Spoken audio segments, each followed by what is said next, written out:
It's the time of the season when love runs high. In this time, give it to me easy,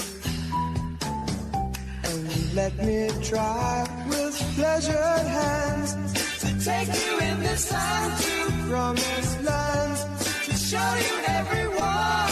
It's the time of the season for loving.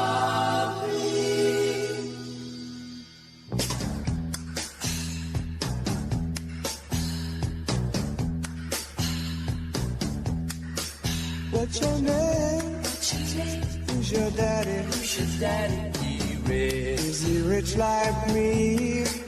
Has he take us anytime to show you what? Can you see by the dawn's early light what so proudly we hailed at the twilight's last gleaming? Oh, Canada, our home and native land, true patriot love in all thy sons command.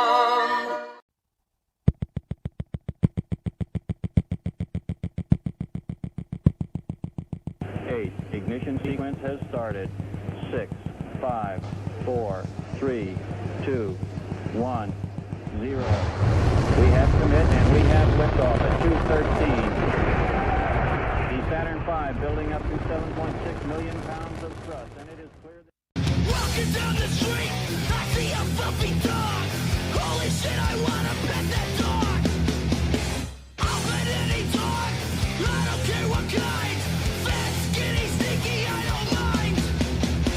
Hey, buddy, I wanna pet your dog. Please, buddy, I wanna pet your dog.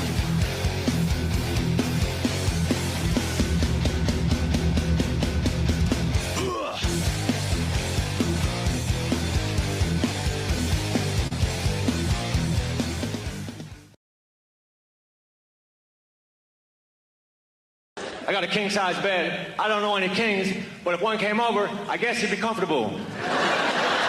Oh, you're a king, you say? Well, you won't believe what I have in store for you. It's to your exact specifications. When I was a boy, I laid in my twin-size bed and wondered where my brother was.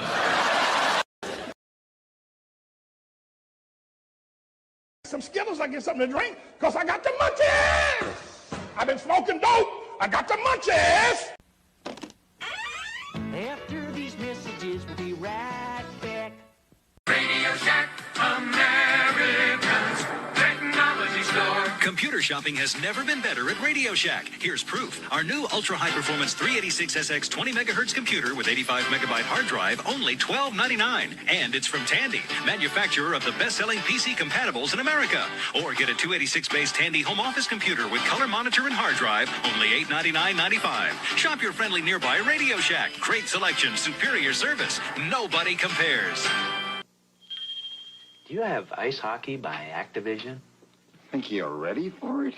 One of the roughest video games around for your Atari game system? Ready to battle for the puck? Well, To inflict fierce body checking? Furious stick checking? ruthless tripping! You really think you're ready for all that? I'm ready! What? Here's your charge. Ice hockey by Activision!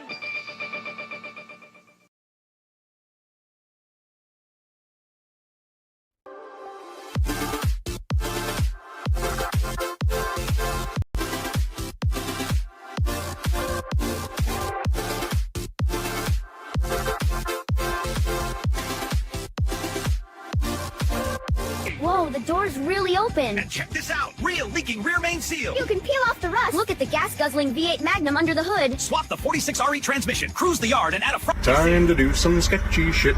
Doo-dah, doo-dah. Hope I get away with it. Oh, doo-dah day.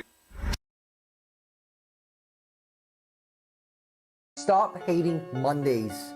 be a professional, and hate the whole week instead. Bruh. Kids do not care about nobody's feelings.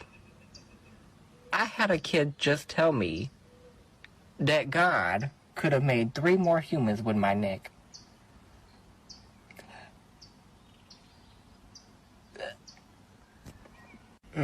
No, then he proceeds to ask me why I have a neck like a sea turtle.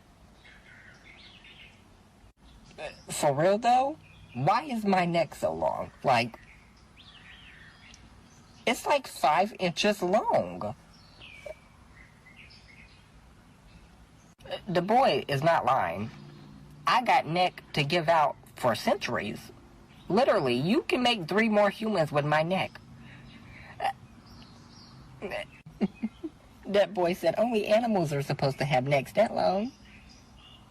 I will never wear a shirt again. I will start wearing hoodies, and that will be, I've never realized how long my neck was until a child was staring at me today and go ask me why I have the neck of a sea turtle. Talking about God could have made 3 more humans with your neck. Do you feel that?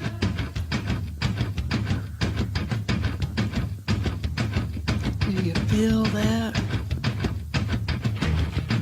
Oh, shit.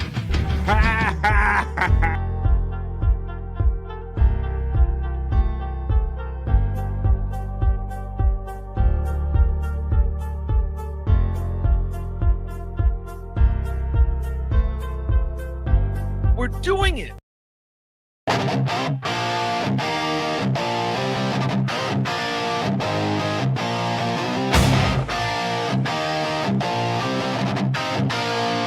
On BF Live, you know we vibing. Oh, in the midday, you know we vibing.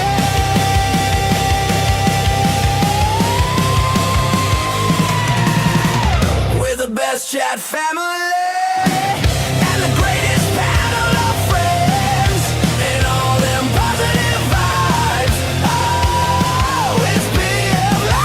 Welcome to Monday, everybody, and welcome to BF Live The Vibe. Let's go. Stream show 403. We did it, folks. We're here with another Monday. We're on this side of the dirt, so that's a good thing already. We get this chance to start off all new again. Start off a new day and a new week. Welcome to Monday, and welcome to BF Live The Vibe. Stream show 403. Let's go. Boy, it's got cool, crisp air out there. October 20th. We're about 11 days away from, I think my Tic Tac just flew out of my mouth during my opener. How you doing? Yes. We're about 11 days away from Halloween. How's everybody doing? Are you guys ready to have a Monday and you're ready to hang out for BF Live The Vibe? I sure hope you are. Otherwise, why the hell would you be here? Welcome. All right, we're going to do it today, folks. We're going to do all the stuff we normally do. What kind of weekend did you have? Let me pause. And what kind of weekend? Boy, I had a busy weekend. What kind of weekend did you guys have? Did you have one of them quick, Did you have one of them quick blurry weekends and now you're kind of just back at it again? You're just back at life again? I know the feeling. I got a feeling like that too, folks. So let's hang out for the next 3 hours and let's not wait to the end of a Monday to have fun, folks. Maybe if you had a busy weekend like myself and maybe your Monday's getting your week started, we're going to have fun right here in the middle of the day. This is BF Live The Vibe. Come on. I got my bro backstage. We're going to do the opening chat family check-in in just a few minutes right here. That's where you literally set the vibe for this show and every show for BF Live The Vibe Stream Show 403. Then I'm going to do my news. Don't worry, folks. It's my other news. It's my not-so-serious news. And in my stories today, what I promised you on the bookmark, I promised you the trad wife. I don't know how many of you are familiar with this trad or traditional wife, this trend of the traditional wife. You know, about a couple years ago, I'd say 5 years ago, maybe I started noticing this trend on social media where these young girls are like, look, we ain't having this old working thing. We want to go back to the 50s. We want to be the housewives and all that stuff. Well, I have a story about a traditional wife, a trad wife, that went from trad wife to OnlyFans when we do the other news, when we do the not so serious news. I also, since it's Halloween, I have a cool story about a creepy doll museum. Yeah, I got that. That's just in time for the holidays that we're dealing with right now. What other stories did I promise you? Nothing else in the thumbnail. We're going to catch up with our boy about Brian Clauter, let you know about the latest his contest.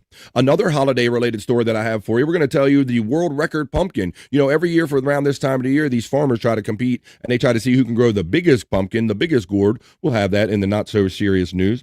And then what else? I have some, how about these, I got a thing about top 10 famous landmarks, but these are not landmarks. These are landmark replicas that you can kind of easily travel to. We'll see if any of you been to any of these landmark replicas, and let's see if maybe you live near some of them and you didn't even realize that. All right, but we're going to start the show right now. This is Monday. This is The Vibe. Let me bring my bro in backstage. He's my friend. He's yours. We know him as a Scott. Well, we know him as a prop master. He's Scott Fitzpatrick. I said it backwards, Scott. Here we go, buddy. Hey. Scott! Hoya, buddy. How you doing today, man? Happy Monday. Happy Monday. He's right about being a little brisk outside. I had to put the coat on, man. Yeah, Scott, it's brisk and it has that smell to it. I mean, it's a good thing, but it's got that little extra clean, like I'm here kind of smell to the air, does it not, Scott? Where you're at? Yep. You know it's fall. You know it is Monday, October 20th. So, how you been all weekend, man? Did you guys hang out? I'm sure it's a blur of shows, no filter, and all and the like. Yeah, and you know, I think they did a Bobby Nick did a karaoke last night, but I got sick yesterday and I missed it, so I don't really know what happened with it. Oh, did you? Yeah, I think I did see the thumbnail on that. It was Bobby P. It had been 2 years since he's been gone now, right? Yeah, 2 years, man. Yeah, man, 2 years flies in this podcast world, Scott. It seems like if you thought about how long we've been podcasting together, you'd probably say 2 years, but it's really been much longer than that when you know that our friend Bobby P is no longer with us for 2 years now. So they did that kind of show last night. We'll see if Bobby, Nick, or Andrew or any of our other friends join us right now. It's just me, myself, and Scott. We're going to hang out with you for the next few hours. So, so you had, but you didn't get to take part in that. So you say you were sick. What happened? I don't know. I got sick probably 5 hours before the show, and I laid down, and I just never got back up until this show.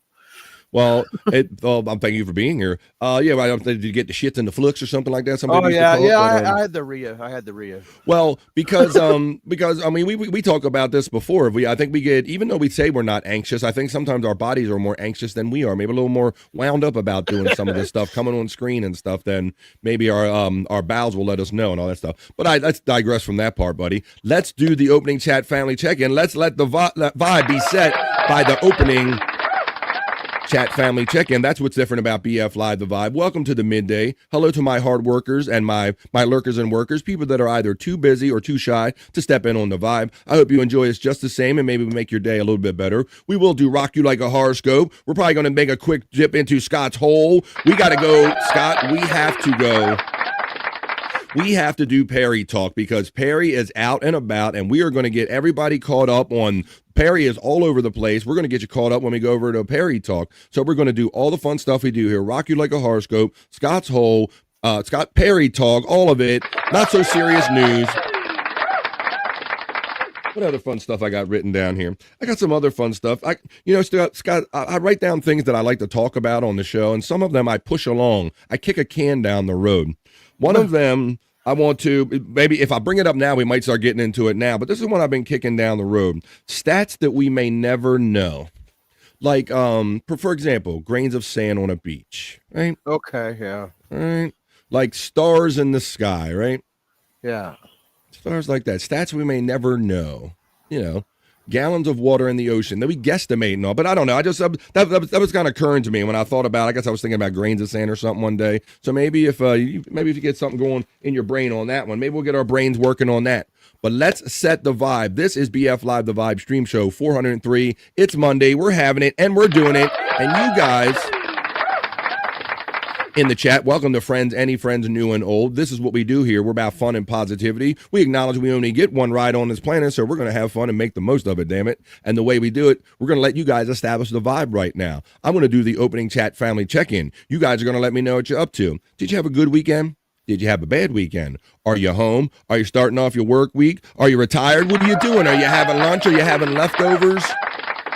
Let us know what's up with you as I run my element right now, and you guys establish the vibe for the next 3 hours that we're going to be hanging out together right here on this fine Monday, this crisp fine Monday with my boy Scott Fitzpatrick and the chat family. This is the chat family check-in for BF Live The Vibe stream show 403. It's Monday. Come on, folks, bring it, and let's go. Come on.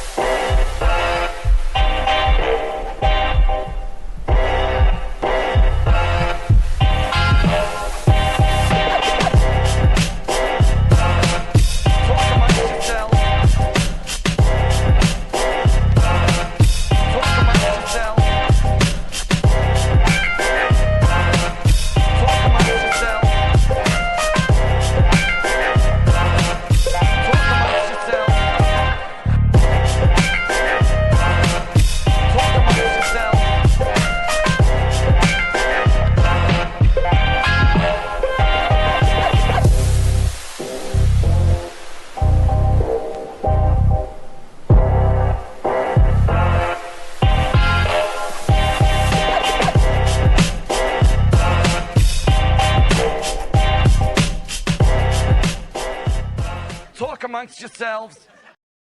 That's what you will do. That's what we will do. You talk amongst yourselves.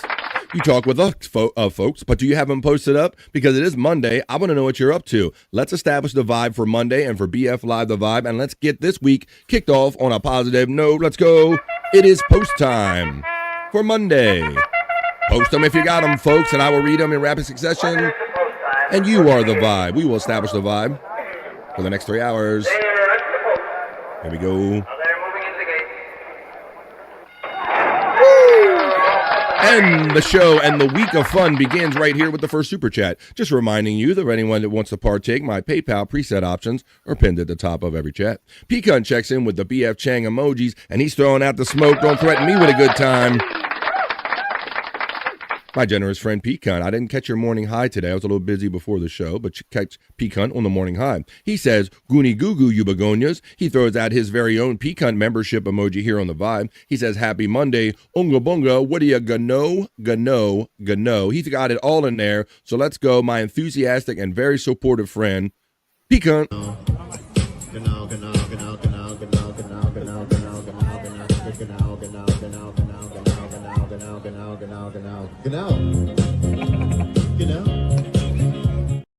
And the party moves on down the line. He has fun with his membership emojis right here on BF Live the Vibe. Did I mention that I have, if you're going to super chat me for $2 for a simple super chat, you can be a member right here on BF Live the Vibe. And I will, in fact, I will love you long time. I will give you mouth hugs. He's having fun with the emojis being a member here. Then Pecan brings it, as though he always does, with the one gifted membership. Thank you, Pecan. He is a member defender.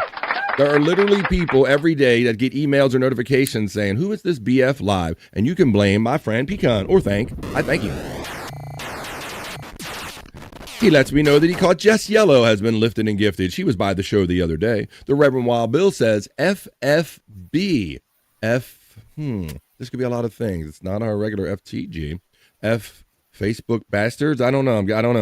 Reverend Wild Bill. I understand Reverend Wild Bill had Facebook. Just fuck Facebook. There you go. Thank you, Scott. Thank you, buddy. I was overthinking it, my friend. I think so. I think that's what it is. I think you're right, because if you were hanging out with us, which I think the days get mixed up on me now, but we did Replayable Saturday, and Wild Bill came in there saying that he lost his Facebook for a time, Scott. Yeah, well, the reason I knew that is because I don't watch Still Told, but the Still Told shit going on right now. So I just checked in a little bit before the show, and there was people talking about, I guess Facebook's doing shit to people. Wow, they was coming after him. Really? I didn't know that. Yeah. Wow. Well, John Wayne steps in. Howdy, Pilgrim. He says, howdy, Pecan, and Reverend Wild Bill in the chat. How you doing there, John Wayne? He's a member here on the Vibe, and I appreciate it. FJM, the calcified kid, my regional friend, checks in and says, good afternoon, all. FJM would probably be happy to know that I enjoyed some farm store chicken over the weekend. He loves it. I heard BF no longer loves Cowboys. How about them Cowboys, says my friend FJM. What about the Broncos, man? That was like 33 points in fourth quarter, I think it was. What was it, Scott? I didn't catch much football this weekend. They ended up beating the Giants. I can't remember the stats, but I'm thinking they was down 0-32 in the fourth quarter, and they scored 33 points or something like that. That's amazing, Scott, because I did see somebody comparing it to the stellar loss that we had against the Buffalo Bills early in the season. Well, we were leading and dominating most of the game, and we just let the Bills come back and won by 1 point. And I looked like the Broncos did the similar thing, right? Yep, same thing. Came back and won by a point. All right. Pecan, how are you doing, sir? Says our friend FJM. Hoya says, Space Nerd, but let's greet her the way that we greet Space Nerd right here on the Vibe. Happy Monday, Space Nerd. Let me go to the Terry Nee folder. I understand Terry Nee was busy this weekend, too. He went and saw a famous person there, Scott. Oh, yeah. Yeah, I know who it was. Star effort from way back, Terry Nee. Until now, our mission has been that of space law regulation, contact with Earth colonies, and investigation of alien life. But now, a new task. A probe out into where no man has gone before.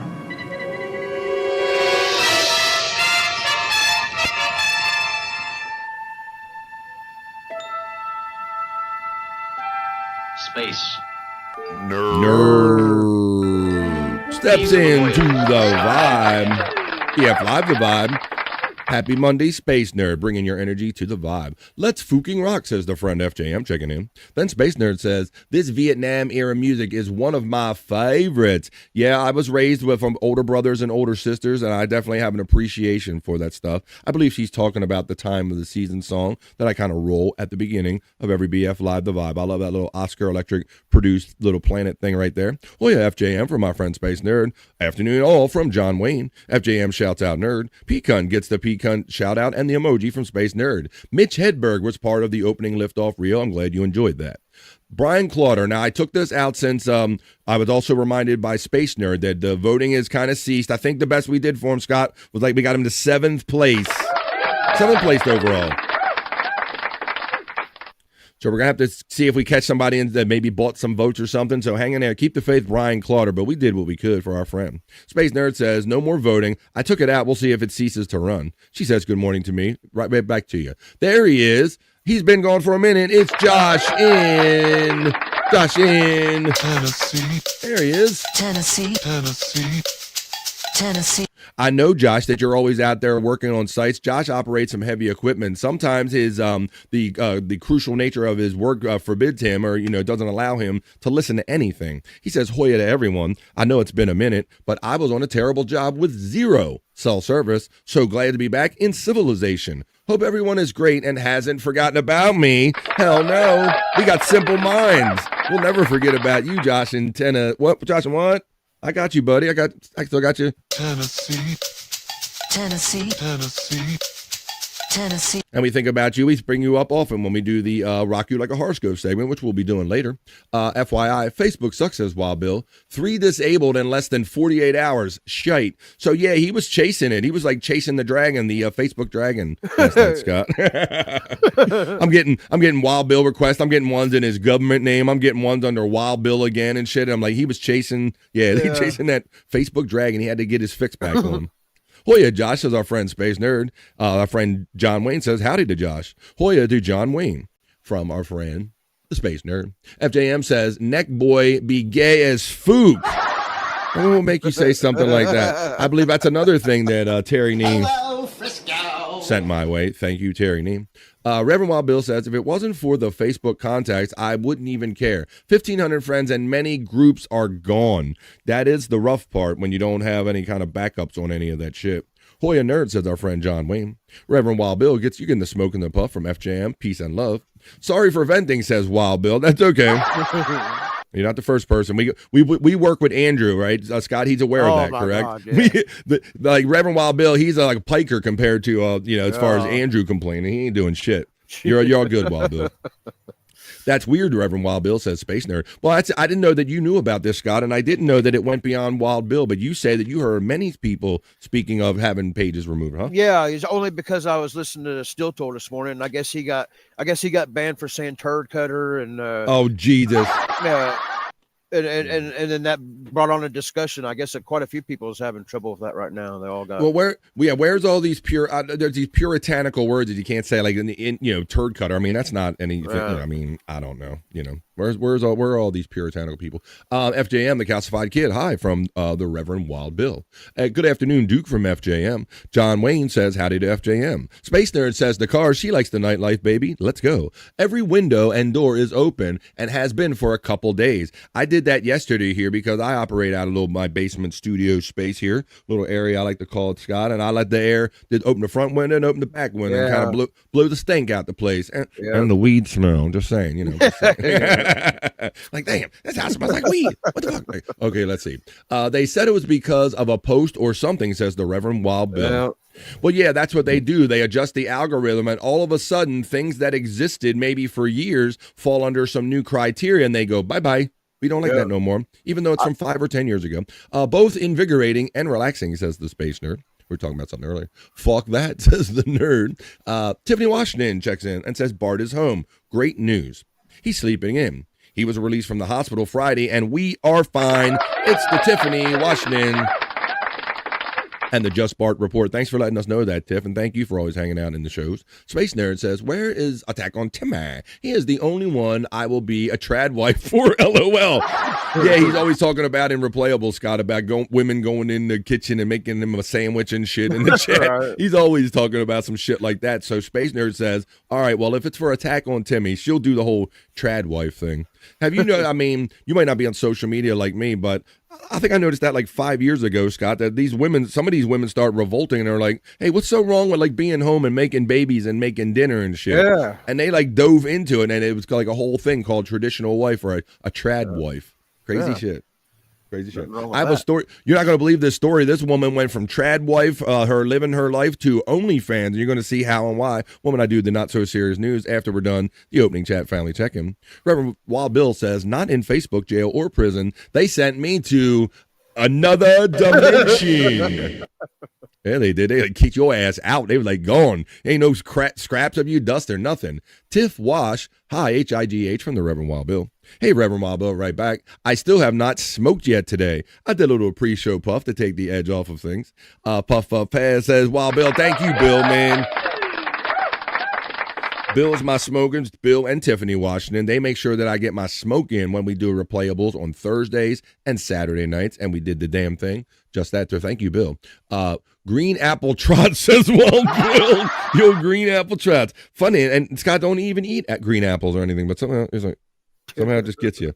I don't know. We try to not to talk about it much, but it seems to be a thing. All right. Whoa, Tiffany Washington says, lighting my pre-roll now, Reverend Wild Bill. FJM says, our son is 33 today. 30 years between us. Wait, you had him when you were 3? 30 years between. I don't know. There you go. Happy birthday to your son, 33 years old. That's awesome. Happy birthday to your kiddo, FJM, the calcified kid from Space Nerd. Tiffany Washington, cheers from the Reverend Wild Bill as we're nearing the end of the opening chat family check-in, and we're going to get him with more fun with the show. There's Andrew's link if you can get him up to his subscriber count up on his pages right there. Cheers, Reverend Wild Bill from Tiffany Washington. FJM says hi to Tiff. Space Nerd, good no. We haven't had a good no this morning, have we? No, we did a good no, but how about let's do a hoya for my friend, the Reverend Wild Bill, and all of our friends out there. What's he say, everybody? Hoya. Can I get a hoya? Can I get a hoya? Can I get a hoya? Can I get a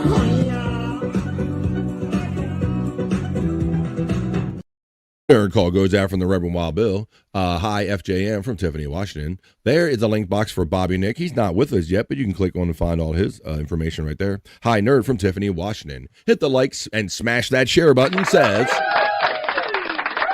hit it all. Hit that like and smash that share. Reverend Wild Bill says, my weekend is still sucking. Thank you. Thank you very much, Wild Bill. Wow, you're having a power weekend like I am, buddy, huh? It might calm down a little bit. There's the membership link if you want to support me on BF Live The Vibe. Vegetarians, we're not there yet, Bill. But we'll do that when we do the Rock You Like a Horoscope segment, FTG and FFB from the Reverend Wild Bill. What do you know, Reverend Wild Bill from Space Nerd? Hi, Tiff from Space Nerd. Scott, you're getting the shout-out love from the one and only Reverend Wild Bill. Wild Bill. Scott! John Wayne Hoyer from the Reverend Wild Bill. Go Dodgers, says our friend Wild Bill. Space Nerd is having fun with what is it, rockets or needles? Is it rockets? I think those are rockets, yeah. Okay. That's pretty cool, number 7. Let's see. Number 7. You're talking about number 7 on the show. We kept having this thing Saturday night, Scott, where Liz kept noticing that somebody was either saying number 7 and then the next video had like a sports thing and the person was wearing a number 7. We had like 3 instances of like number 7s pop up on the show. I don't know if it means anything. It was just freaking weird, Scott. Didn't Brian Clotter score 7th? And whoa, was that part of it, Space Nerd? Was that part of it? Holy shit, Scott, you might have just added to it because one person said it was like the grandma got hit in the face with the ball and she was there to see her grandson, number 7. And then the kid playing soccer in another video had a number 7. And yet another person had a number 7. And now you're adding Brian in it. Gotta get those 7s played, Scott. What's going on here? All right. There's Scott Fitzpatrick link if you want to check out his stuff. We're going to go in the hole and find out who's been messing with our girl, Tammy. Josh in Tennessee, Hoyer from the Reverend Wild Bill. Jerome Wild Bill says, I now have no faith. Wait a minute. You had 0 in the show on Saturday night. Then all of a sudden you said you recovered one. Somehow we got you one. You started a new one during the show. I know you friend requested me at least with 2 different ones. Now you're saying you got 0? WTF. That means what the fuck? The damn woke culture, says the Reverend Wild Bill. I think they must have just programmed it, Scott, to like filter out other shit. And now they're just going back on everybody's pages. Yep.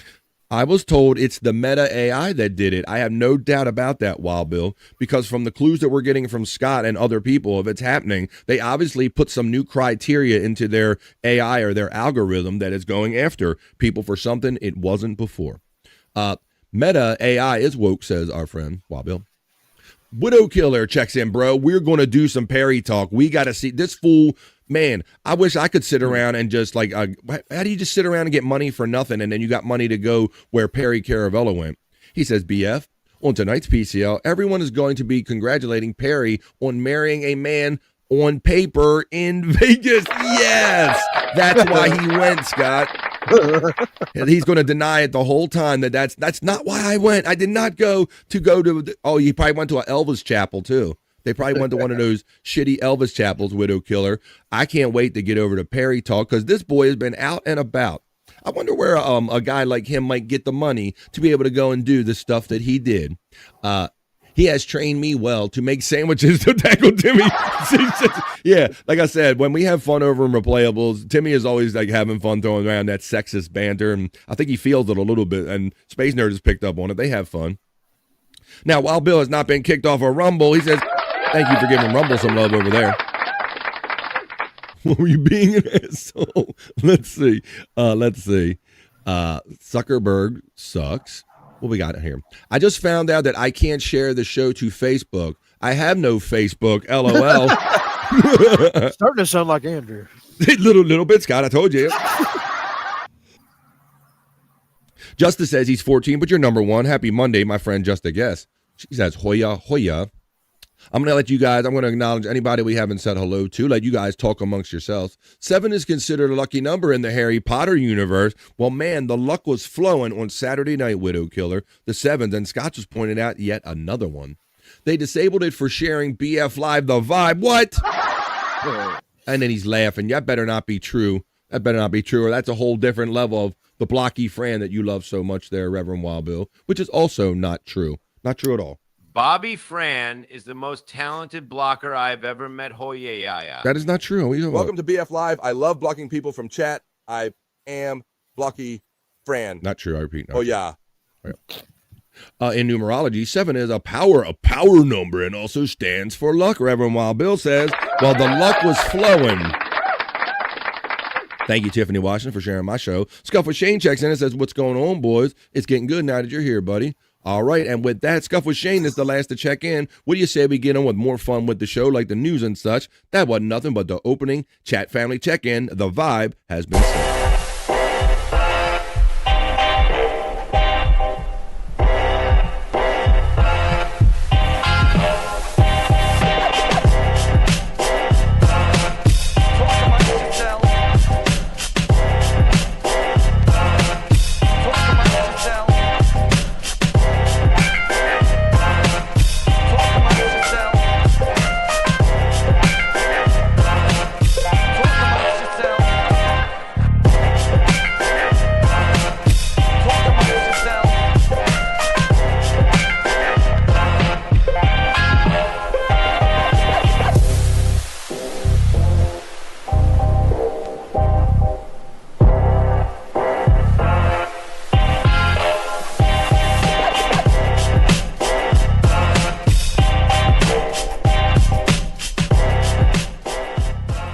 Amongst yourselves.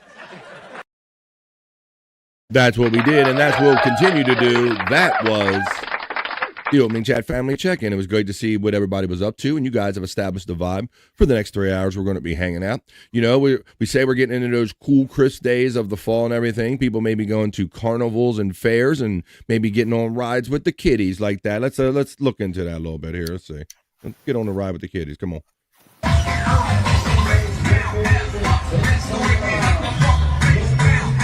Whoa. No, wrong today, Scott.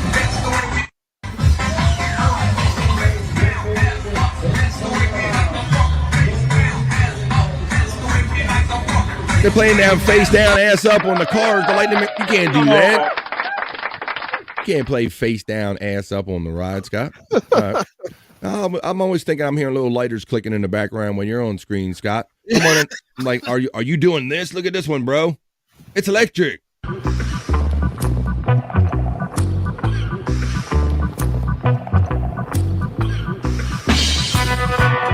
Yeah, man. This is like those plasma balls we used to fuck with in Spencer's and shit, Scott, but it's in a ball.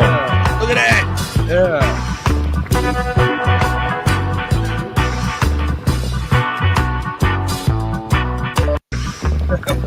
Freaky plasma ball. Ah. Tiffany Washington says, yes, please, my weed head in there. She says, I did haunted houses Friday night and Saturday night before replayables Saturday. That's amazing, Tiff. You like going and doing all that stuff. That's awesome. Well, if you're down with that, well, you're gonna be happy with probably with the story that I have when I do the Not So Serious News, because I have a story about a creepy doll museum. These dolls that I don't think they were necessarily meant to be creepy at first, Scott. But you know, how do some of those porcelain dolls and different dolls just have like two, like they're possessed or some shit? Right. I think it's going to be a little bit like that when we do the other news, the Not So Serious News. Where is? I had another one. Oh, here now. The other day, which I still didn't do, Scott. I'm still mad at myself. Probably because I want to get a cleaner device before I try the orange juice and the bong rip thing. Yeah. Right? I think I want to buy a brand new piece, and that'd be like the first thing I do. And then once I get it tore up, it ain't whatever. I don't think now that was one thing. We were talking about Kush and OJ, right? Okay, yeah. He was having Kush and OJ. Well, I don't know, Scott. I don't know about this one. This is like the same thing. This is lemon juice. Ooh, yeah, I don't know about that. All right. Either. The other day was Wiz Khalifa, Kush and OJ. This is Kush and lemon juice. And watch, he does a little something that Wiz didn't do with his, Scott, and I wouldn't do it either. Check this out. Lemon, let me know, Tiff. And you got mop. There we go. There it is. Look at Scott. He's making the face already, Scott. Yeah. Now watch what he does. Lemon rip. He drinks it, Scott. He drank it. He drank it, bro. He drank it. It's lemon juice bong water, bro. Oh, God. Yeah. Look at him.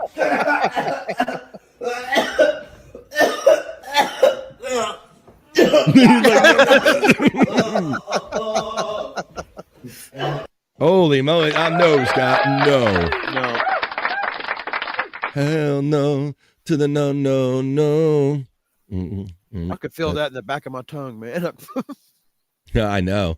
All right. That is cool. Let's see. Awesome. All right. Ooh. Oh, Terry Nee checks in. What's up, buddy? Great. Now he's either helping me or ruining this for me before I even get a chance to do it, Scott. Yeah. I don't know what he's doing. He's saying, inhaling orange juice, motherfuckers. Inhaling orange juice vapors is extremely dangerous and can lead to serious health problems. You understand? Including severe lung inflammation, motherfucker, infection, and tissue damage. The human respiratory system is not, to be continued, but dumbies, and he just goes dumbies.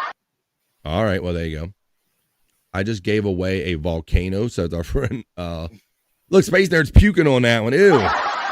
Yeah, that was a little extra rough there. Well, let me see my star effing friend Terry Nee. Yeah. Scott, you said you did see you did catch a little wind of this, didn't you, buddy? I just knew what he was doing from hearing him talking about it, but I don't know. I didn't see anything or anything. Let me see if I can find. He's got a lot going on his page. Or did you post that on yours, Terry Nee? Did you send me that picture personally? He might have just sent that picture to me personally. I thought you shared that. Yeah, he went out and saw Stuttering John on Saturday.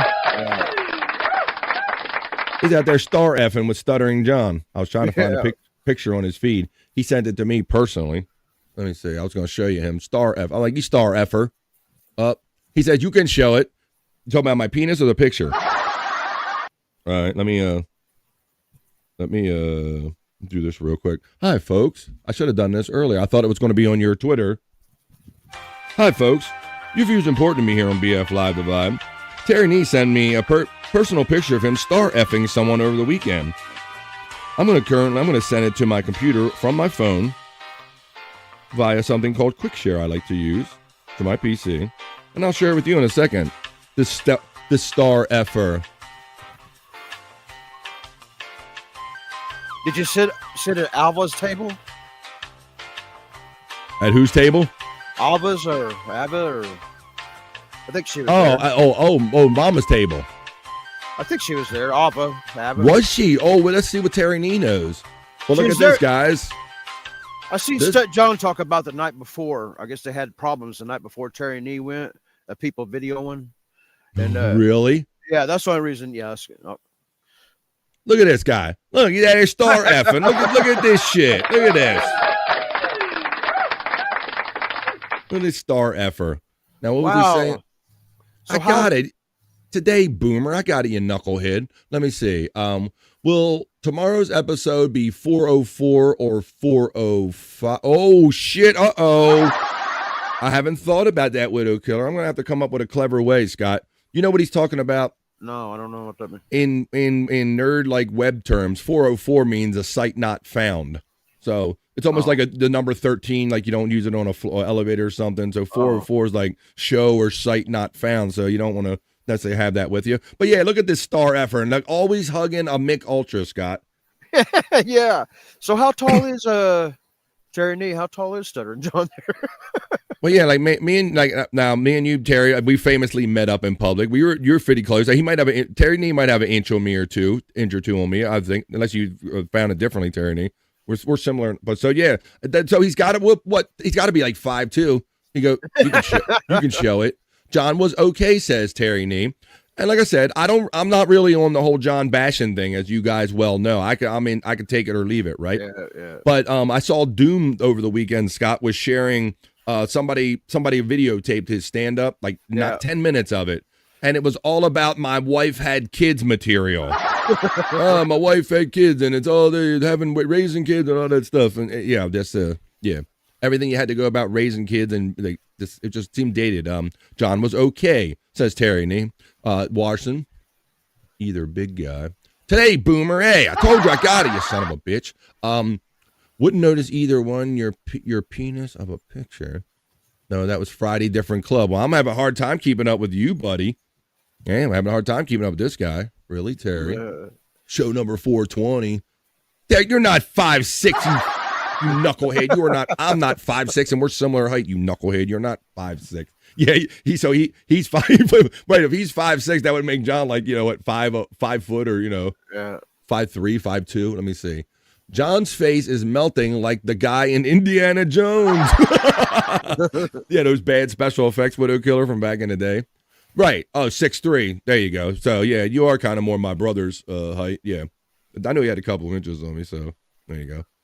I got a couple inches on him, too. Hey-o. In my pants. Hey-o. Fook it. It's 404 Live on the Edge, says FJM. There's a membership link. There's a pecan link because he's a bro. So there you go. There's Terry. Now say he sent me that, Scott. I'm like, you star effer. You star effer, If I wasn't busy, I might have had an opportunity to go with him. Hey, Matt checks in. What's up, buddy? He says, hello to everybody, to myself and the Midday Freaks, Matt. Terry's checking in with his pickle emoji. Prop Master. Brother Matt. Double horns up. All right, man. Well, we had fun. We did 2 different little kind of bong hits and everything. We've had fun talking to the chat family, and we found out that Terry Nee is, in fact, a star effer. Here, I thought that we had some kind of like special friendship. I was like, but nah, he'll just go out with anybody that does a podcast, apparently. So there you go. Let's see. So let's do this now. I'm going to have some fun news for you guys. Let me click on it. I got some fun stories I want to hear you guys talk about in the chat. Let's discuss these at length, but it's news, folks, but don't worry, folks. You know where all the craziness in the world is. This is our bubble. We only get one ride. We have fun here on BF Live The Vibe. We're going to go do the other news. We're going to go to do the not so serious news.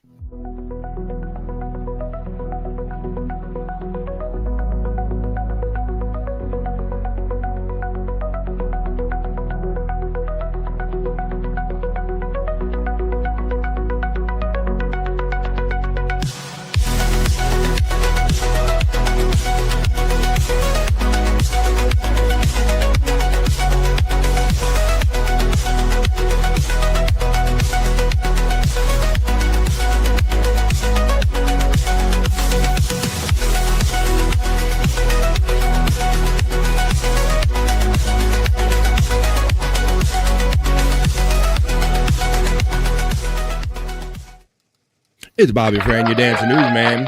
I'm going to bring you some news we can have fun with and discuss at length, news and comment with a not-so-serious news. And I will start you off with a more traditional news item because I think this is legit, and I think it's something that could probably benefit many people on screen here in the chat family, because many of us are probably already Amazon Prime members, and 25 cents on gasoline is nothing to sneeze at. So I'm going to let you know quickly that on Fridays, if you're a Prime member already and you're already taking advantage of Prime, maybe you watch stuff on Prime, maybe you get things delivered, well, if you can use your Prime membership in conjunction with another app, a Earnify app, and on Fridays, you can save 25 cents off a gallon of gas. Now, if this was like a nickel or a dime or something, I may not have pushed it, but a quarter is pretty significant. So for those of you that are already members, you can take advantage of this.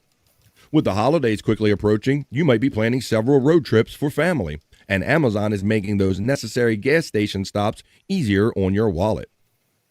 From now until Friday, December 26th, Prime members can save an additional 15 cents per gallon off fuel every Friday at participating stations. When this bonus discount is combined with the usual 10 cents off gallon per Prime member benefit, your total savings will now reach an impressive 25 cents per gallon off every Friday through the holiday season, making it a great day to fuel up before your weekend travels. The way you do this bonus fuel perk for Amazon Prime members can quickly add up quickly, helping you get those miles in for less. Now, here's how you're going to learn about it. I'll tell you, you got to get this Earnify app. To activate the additional 15 cents, you simply need to be an Amazon Prime membership and a free Earnify account. So go, if you're already a Prime member, go download something called Earnify, and on Fridays, you can save a whole quarter. And I don't think that's no joke. Saving a quarter on a gallon of gas it's pretty good nowadays, or any day. Seems foolish not to do it. Yes, hey, Scott. Hey, Brian Clark. Thank you for that, Scott. Brian Clark checks in, bro. We know that you kind of ended up 7. Like I said, keep the faith and everything. And, man, I wish we could have got you further to that 13,000. Maybe somebody cheated, and maybe you are the real, in fact, winner. Maybe you get that medal handed to you down the road. There you go. Hey, Terry from Tiffany, Washington. Let's see. Bob Levy, November 14th, the Eminence, Pennsylvania Theater. Save the date. Threesomes. Hi-oh. Well, Terry Nee did point out that Hello, Frisco. we're within a decent car ride of each other, and he did point out to me a while ago that John was going to be there, Scott. And if I had not had some personal stuff going on in my life, I might have met up with him like we did for some other stuff. But but I, typically what happens is that somebody will sabotage the show, and I didn't even think the show was going to happen necessarily, Scott. Right. Yeah. Because not all of his comedy shows were happening, or he would not do them. Right. Right. So, Yep. Hey, Tiff from Terry Nee, and let's get on with another story from the other news, from the not so serious news. Well, we're only like 10, 11 days from Halloween, Scott. Just like that. Seems like I said we were just talking about November, October 1st, and now here we are. Well, this is a seasonal story. We already got our bags of candy. We're ready to go. But are you ready for the biggest pumpkin, the heaviest pumpkin? A record-breaking pumpkins can weigh as much as a walrus. Well, I say cuckoo-cuckoo to that. Let's see how big this one was. That's what she said. Farming towns across the country host annual giant pumpkin weigh-off competitions, inspiring growers to invest their time and money into feeding massive gourds. About 125 giant pumpkin contests are held each year, but the Half Moon Bay World Championship is referred to as the Super Bowl of pumpkin competitions.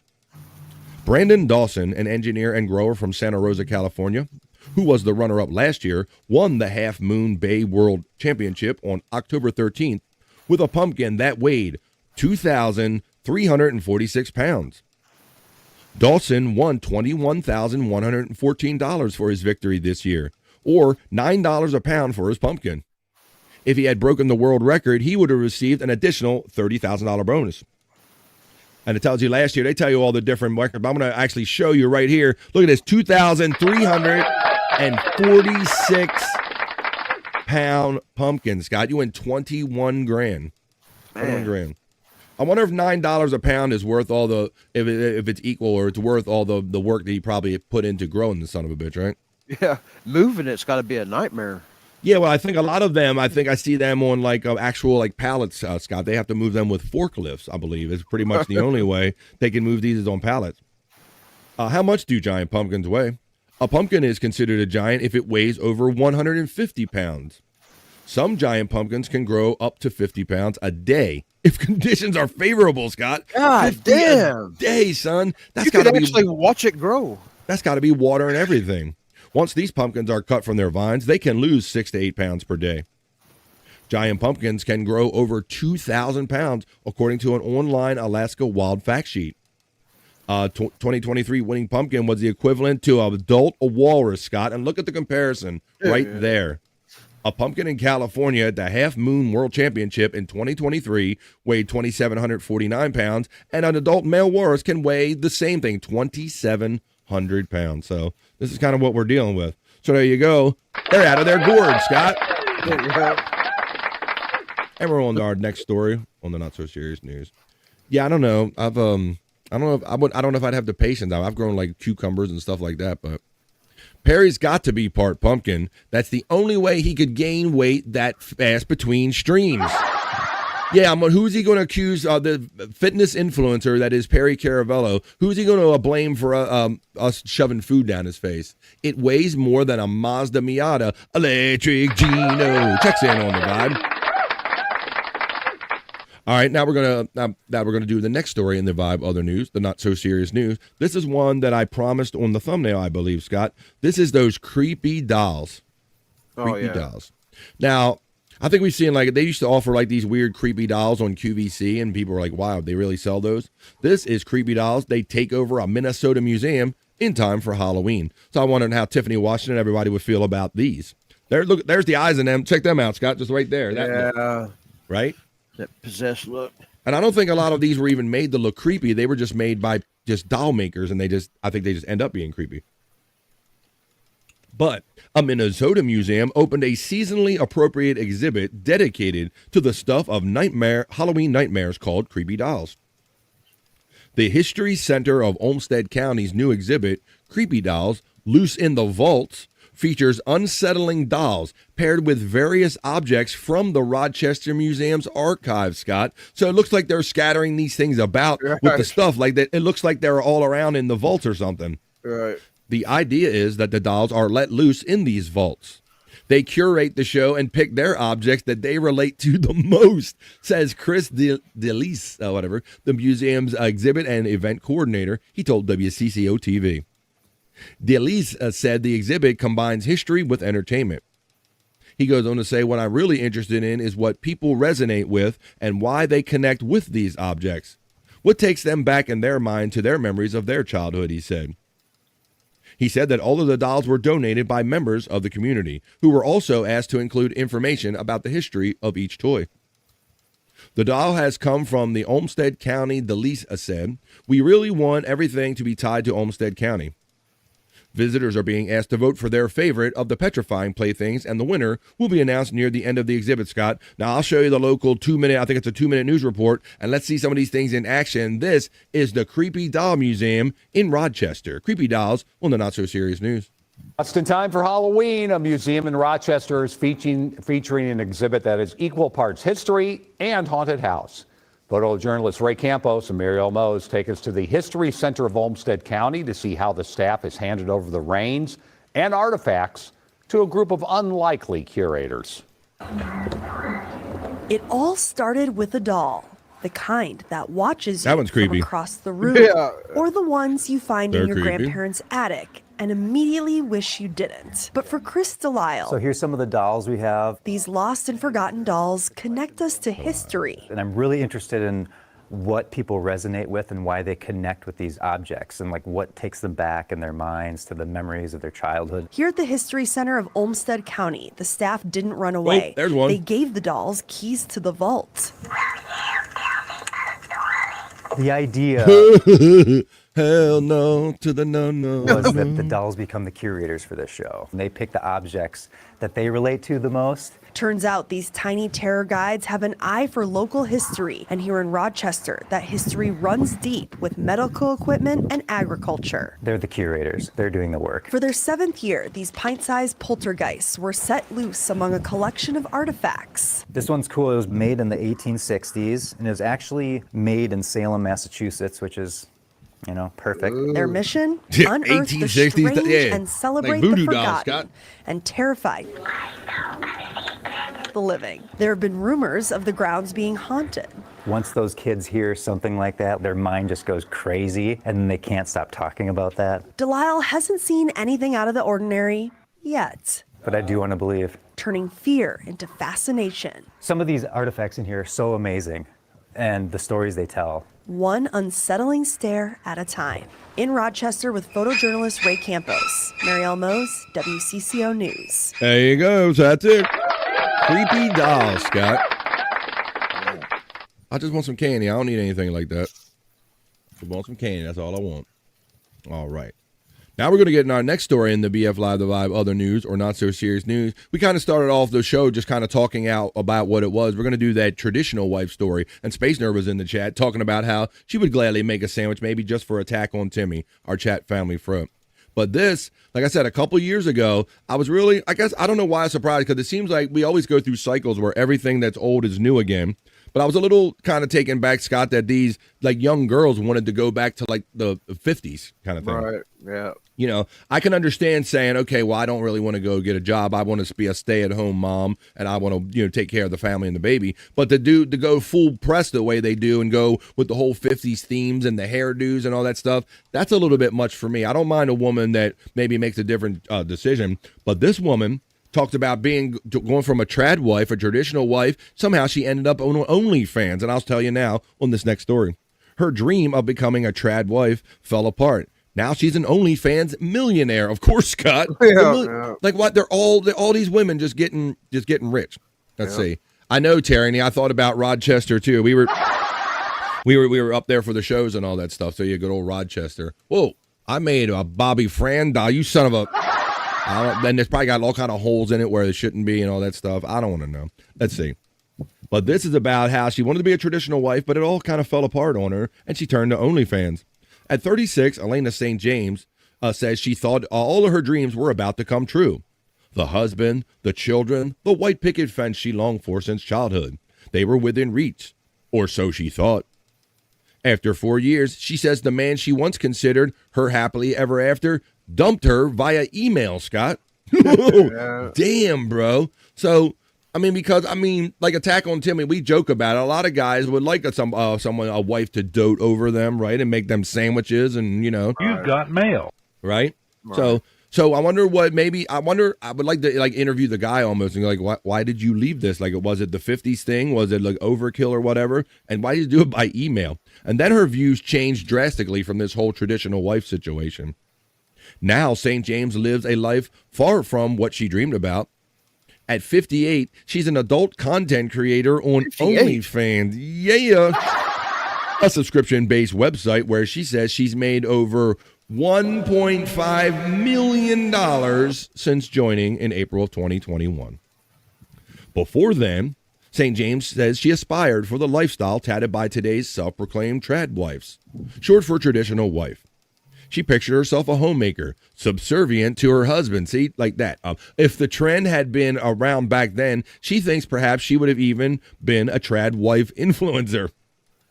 St. James knows her journey from trad wife in training, as she calls it, to OnlyFans model is an unusual one. After all, most women neither identify as trad wives nor work in adult content. Two camps that seem to be at odds when it comes to how women should express sexuality and seek fulfillment. So look at that there, 58, Scott. Yeah. Even these women are making money, Scott. I'm gonna start going on there and swinging my stuff, see if I can get a penny or something, Scott.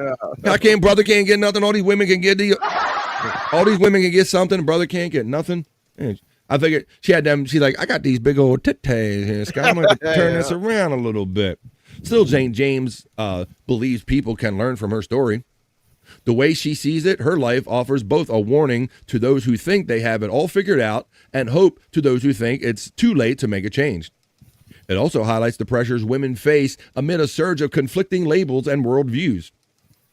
And so, Scott, they're talking about the trade-off. It's like, it says people are either have to become like, give up, find a guy to become so they can survive, or do like this OnlyFans kind of thing. That's kind of where she found herself, what she says. Space Nerd says, well, I need to start an OnlyFans.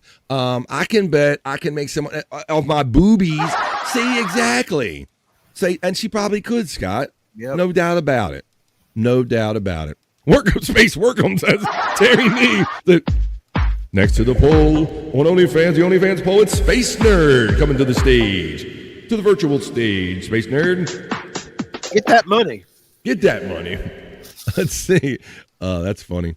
That's what I'm. Wait, wives are supposed to dote over you? Uh-oh. I think we're teaching our friend Terry Nee something. Yeah, I don't know Terry Nee. But it does say that it was kind of, at some point this comes down to survival, Scott. She had to either decide, like, this traditional wife thing wasn't going to work out. She thought that was her way to security, and that blew up in her face. But now she's got her own security. There's another picture of her right there, Scott. 58? I don't know. Making money. That's what I'm saying. I gotta get on there and swing something around. That's what I do. But it does say that it says that she struggled financially, working various jobs. At one point, she said she was making about $30,000 a year with no benefits. On top of it, she also had to provide for her son, who she can see through a sperm donation. That's how most of them are conceived. In 2021, St. James came across a People magazine article about a woman who made $100,000 in a month on a website called OnlyFans, and she thought it sounded like a scam. But her curiosity was piqued. She began researching. She said, I was almost propping my eyelids open at night. I was obsessed with finding out what this OnlyFans was, she says. People really do this? People pay for this? What is this? This is crazy. A few months later, she decided to take the plunge and join the website. Leaning into her age, she says, helped her find a niche. And she's since exploded in popularity, it says, Scott, for being an older one. But there you go. It says she went through withdrawal, being rejected by that guy and all, but she's found herself with them titties and making that money. Another story that seems like it ends up on OnlyFans, Scott. I'm a little jealous about this. Let me see. Got that one. You can make some money. Survival, my ass. She could find a rich old man. So that's what, Electric Head Gino, that's kind of what she thought she had. She thought she had the traditional wife. She had the earner. She had the family. She had everything. But dude rejected it or whatever. And she said that really rocked her world. Like how she basically just gave herself over to this guy, Scott. And to be got kicked down the road like that. Yep. Living the dream, says Terry Nee with the whole. We did talk about the subservient thing. Let me say, here we go. All right, let's get on with another story. So I just thought that was kind of interesting that, sometimes your best laid plans and, people make different monies in different ways. Now, Scott, we've talked about before that you are not the biggest fan of getting on planes or traveling or gallivant or anything, right? All over the world, right? No. That's safe to say. Well, maybe this is a good intermediate thing, and maybe you'll find some of these that are maybe accessible to you or close to you. I want to do another story about these famous landmark replicas that are in the United States. They'll make you look twice, Scott. So maybe if you don't want to go to travel all over the world, maybe some of these things are accessible to you and some of our friends in the United States. How about let's go right here to this one is, it says you don't have to cross an ocean to see these famous landmarks. The United States is full of surprising replicas of the world's famous landmarks, each offering an interesting backstory and its own brand of quirky charm. Whether it's a foam version of England's Stonehenge or an Eiffel Tower topped with a cowboy hat, these stateside stand-ins for famous landmarks offer a playful twist on global sightseeing. Here, we show you how these famous landmark replicas can bring the world a little closer to your home, Scott. So let's go down these a little bit, buddy. So you saw that. Here's a little now I've never been to France myself, buddy. No. Let's see. Let's see.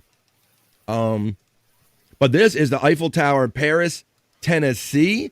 Oh, just like our friend Josh is from Tennessee. I'm glad you're back, Josh. Tennessee. There are more than 20 U.S. municipalities named Paris, and you'll find replicas of the Eiffel Tower in many of those locations. For instance, in Paris, Tennessee, there's a 60-foot tower that engineering students at Christian Brothers University built. Assembling the parts took more than 10,000 donated hours of labor and was a collaborative effort among students, faculty, and university supporters. So, there you go. Not quite the Eiffel Tower, Scott. Right. Not quite, but I got some other stuff for you. Let's get a little closer. There's the one with the hat on it right there in Texas. Standing 65 feet tall and topped with a cowboy hat because Texas. This Eiffel Tower replica in Paris, Texas offers a Lone Star twist. Built by local welders in 1993 and later topped with a hat in 1998, the Paris, Texas landmark replica is a playful nod to its French namesake and a popular gathering place for community events. So you got to have a hat on it because it's Texas, Scott. That looks more like an old rig. They just kind of like leaned a different way. That's what I thought, yeah. The next one is staying 65. Oh, we got that one. We got that. Let's get this one right here. Look, it's got some snow on it, Scott. The Eiffel Tower in Paris, Michigan. There you go. We got enough Eiffel Tower ones. There's some other ones in here I want you guys to see. All right, we got that. We got that. There. I've been to this one, Scott. Many years ago, I went to King's Dominion. This is in Roswell or Doswell, Virginia. You'll find an Eiffel Tower in Virginia at King's Dominion Theme Park. At 331 feet, it's 1/3 the size of the original Eiffel Tower in Paris, France. King's Dominion isn't the only U.S. theme park with an Eiffel Tower. You'll also find replicas of Paris' famous landmark at Kings Island, Mason, Ohio, and in the France Pavilion at Epcot in Bay Lake, Florida. A fun fact is that King's Dominion has garnered a few 10 Best Reader's Choice Awards for its holiday-themed events, so if you're in that area. Now, here's one, Scott, and it's not the Eiffel Tower. The Parthenon in Nashville, Tennessee. Yeah! You don't have to go all the way over to Greece. You can see, it says you don't need a passport to see Greece's iconic Parthenon. Simply head to Nashville Centennial Park. Originally built in 1897, Centennial Exposition, this full-scale landmark replica is a tribute to classical architecture and Nashville's nickname, the Athens of the South. When you visit Centennial Park, keep an eye out for Taylor Swift, who has cited the green space as one of her favorite places to sit with a book. It's the Parthenon, but not in Greece. It's the Parthenon in Nashville, Tennessee. I'm going to bring somebody in and see what they think about this, and they're going to join the festivities. He's my friend. He's yours. He's from the Great White North. He's ready for another day of podcasting. He is Bobby Nip. Deep butt cheeks, motherfuckers. We're doing it. We're having it. Fuck yeah. What's up, Bob? How you doing, buddy? I got deep butt cheeks. Happy Deep Butt Cheeks Monday, buddy. We're just kind of caught us in the middle of the news, and we're going over, we talk about how, and probably you can be included in a little bit of this, and it's Scott, not the biggest traveler and all. Maybe some of people in the chat aren't. So these are some replicas of some things in the United States, so you don't have to travel so far. That's what we're doing, Bob. Oh, okay. Chris Thompson checks in and says, what's up, everyone? How you doing, CT? Burn in hell, Toby Keith. Anytime he hears the name Taylor Swift. Digger Dominion, don't even go there. Isn't there one at south of the border? Yes, there was. It's like the Pedro one. It's kind of like that one. Very good, Terry Nee. Good pool, buddy. Did you see our friend Terry Nee was out star effing over the weekend, Bobby Nick, with Stuttering John? Did you see that? I haven't. I mean, I knew he was at a Stuttering John gig, but yeah, I don't really know the details. Well, it was a star effort. Yeah, we saw that. All right, let's continue on here with these. There's a Grand Canal in Las Vegas, Nevada, much like the one in Venice, I believe. Grand Canal shops at the Venetian Resort in Las Vegas. Oh, I wonder if Perry got on this with Randy. Shut the fuck up. I think that's really why you went so far away from Reseda, so nobody knew you were hanging out with Randy.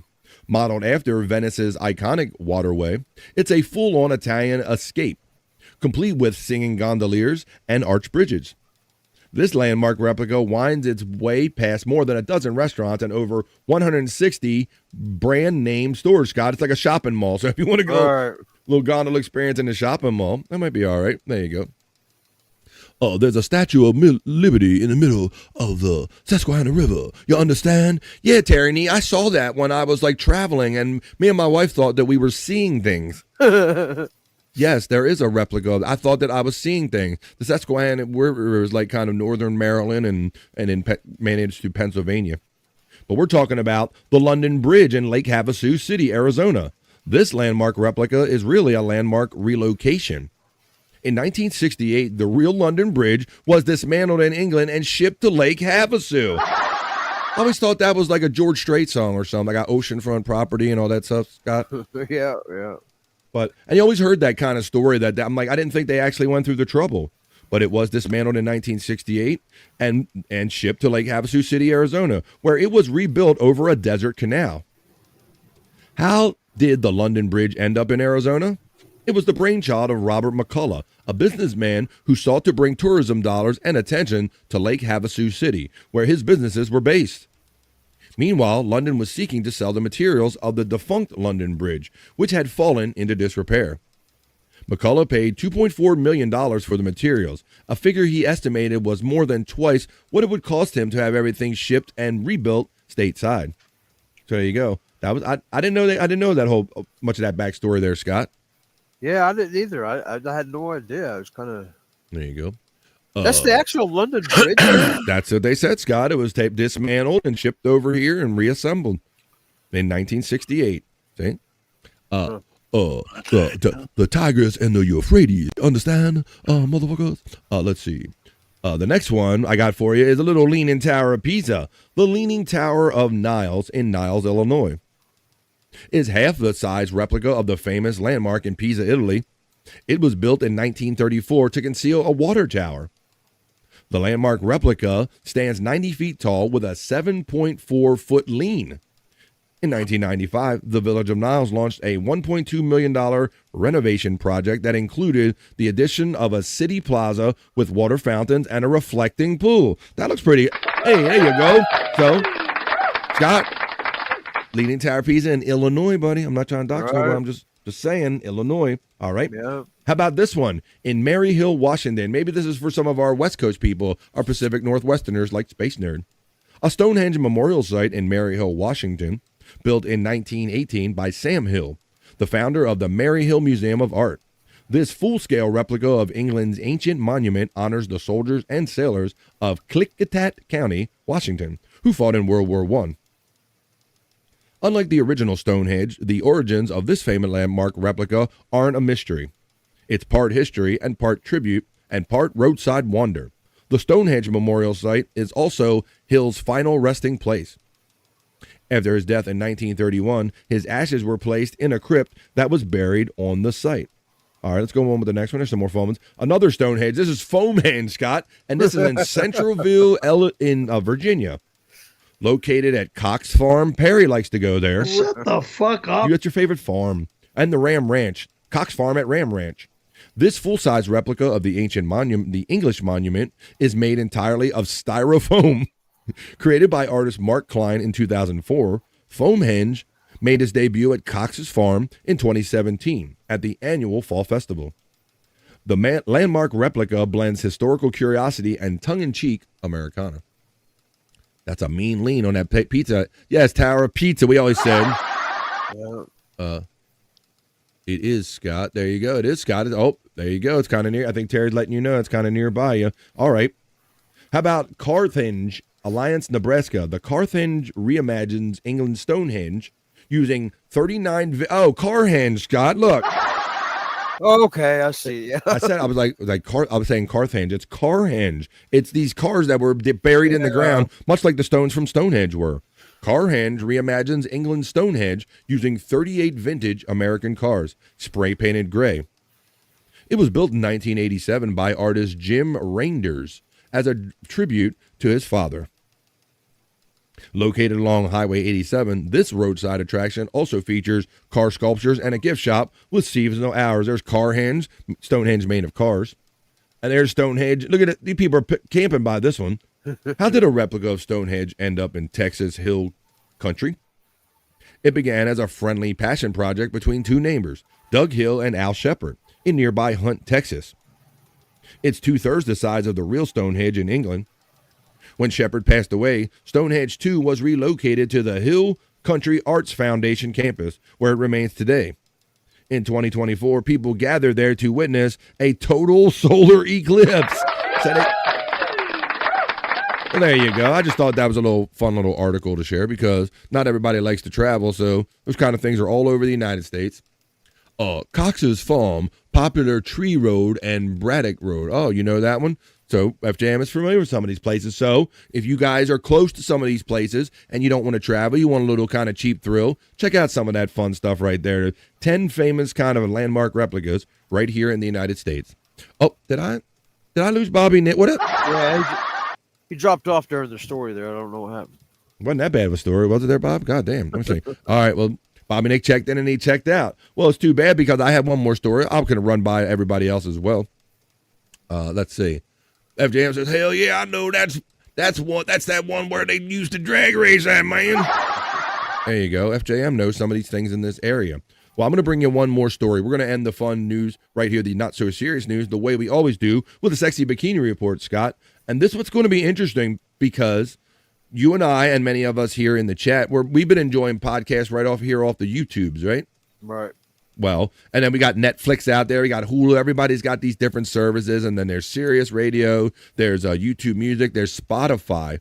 Well, I have a story, a sexy bikini report about Spotify teaming up with Netflix to air podcasts, essentially, Scott. Yeah. So to me, this looks like that Netflix has taken heed what's going on over here on YouTube with the popularity of podcasts. They don't really have anybody that they've been paying or like producing any original podcasts. So they're teaming up with Spotify to give you video versions to provide you podcasts a la like YouTube. But I digress. Let the sexy girl with the bikini tell you all about it better than I can. Is teaming up with Netflix to bring video podcasts to the streaming platform. Specifically, Netflix will host some video podcasts from The Ringer, which Spotify acquired in 2020. The aim is to bring a variety of podcasts from pop culture to sports to true crime that will complement Netflix's current programming as well as bring in new audiences. Given how popular video podcasts have become on YouTube and how popular the clips are on social media, it sounds like a solid business move. It's expected these video podcasts will become available to Netflix's American users early next year and then expand to more markets. So what do you think? Will you watch video podcasts on Netflix? Let us know in the comments and be sure to follow the Bikini Report for more daily headlines. There you go. I'm going to back shot on that. There you go. So yeah, Scott, that sounds like they're trying to compete with YouTube. Yeah, that's not a bad deal, I guess.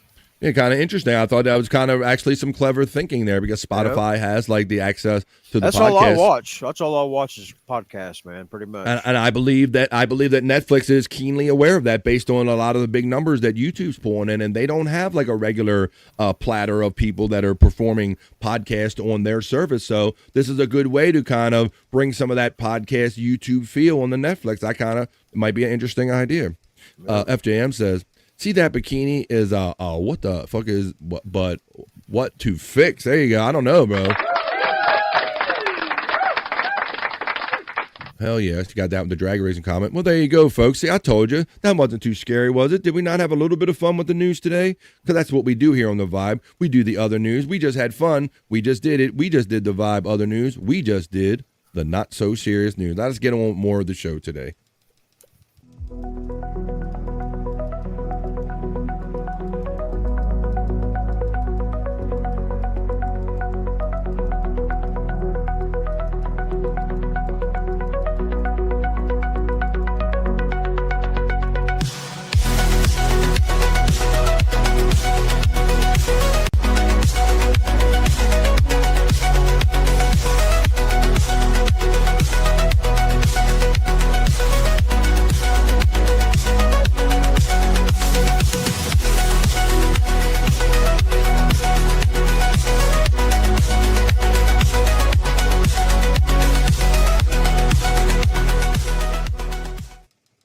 There you go. We just did it. That was the other news. I like to try to make it fun. That was the not so serious news. All right. Well, it is Halloween going on. So actually, we can play that a little bit. We'll play that a little bit later. We're going to do some Halloween stuff. Throw that in the Halloween folder. I played that one for you. Let's have a little more fun. I know what we can do. I know what we need. We need to take a little kind of break here, guys, a little exercise break, but not the break we have been taking here. Let's take a little break here from a little cyber stress break right here on BF Live The Vibe as we make our way to 1:30, the halfway point of BF Live The Vibe, the halfway point through 3 hours right here. Let's take a little cyber stress break, Scott. All right. Let's take a relaxing break and leave cyber stress behind. Come with me to a clearing, a stream, a mountaintop, and finally to outer space. Yeah. At each stop in our journey, I will share with you methods that may help you relieve the physical and mental stress that comes from long hours at your computer. Feel your serpent within, suspended now between the sky and the earth. And Feel your serpent within. imagine your favorite mountain. Could be a hill, any high place where you like to be. Around and around and around. Now reverse it kindly. Wait. In. Oh, don't do it. Tickling is a wonderful way to relieve tension.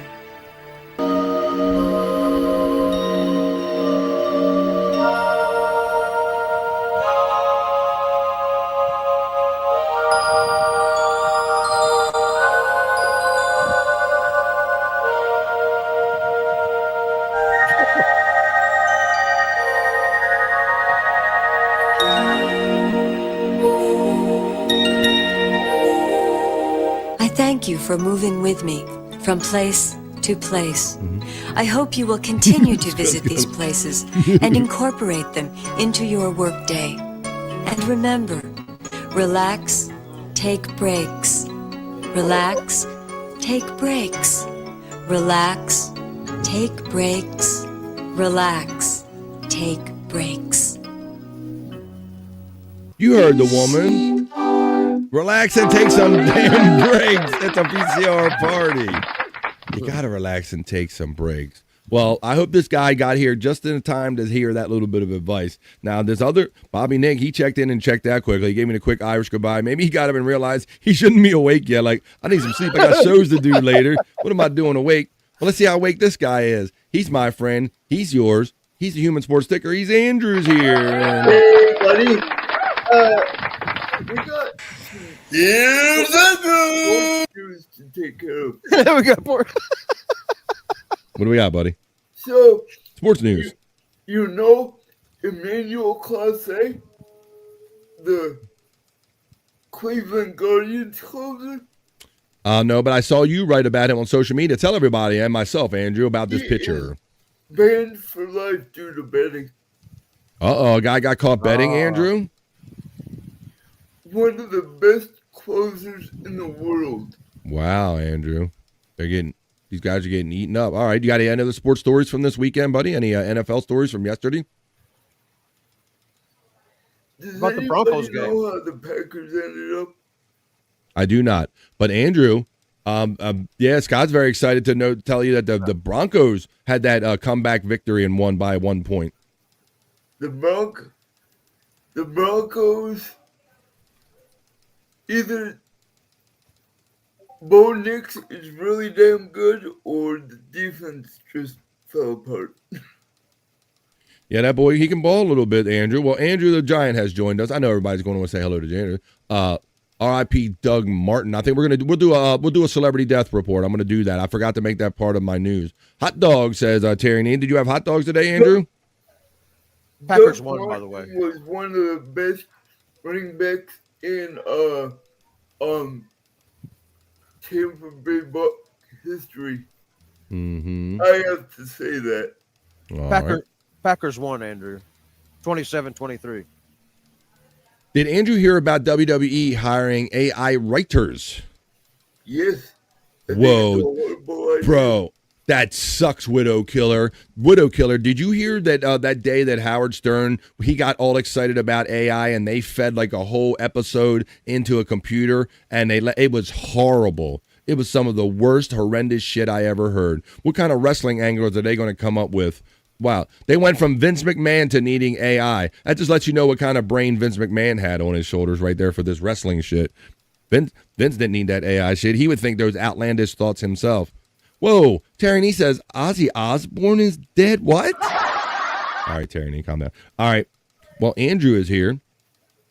Let's see. And do they know if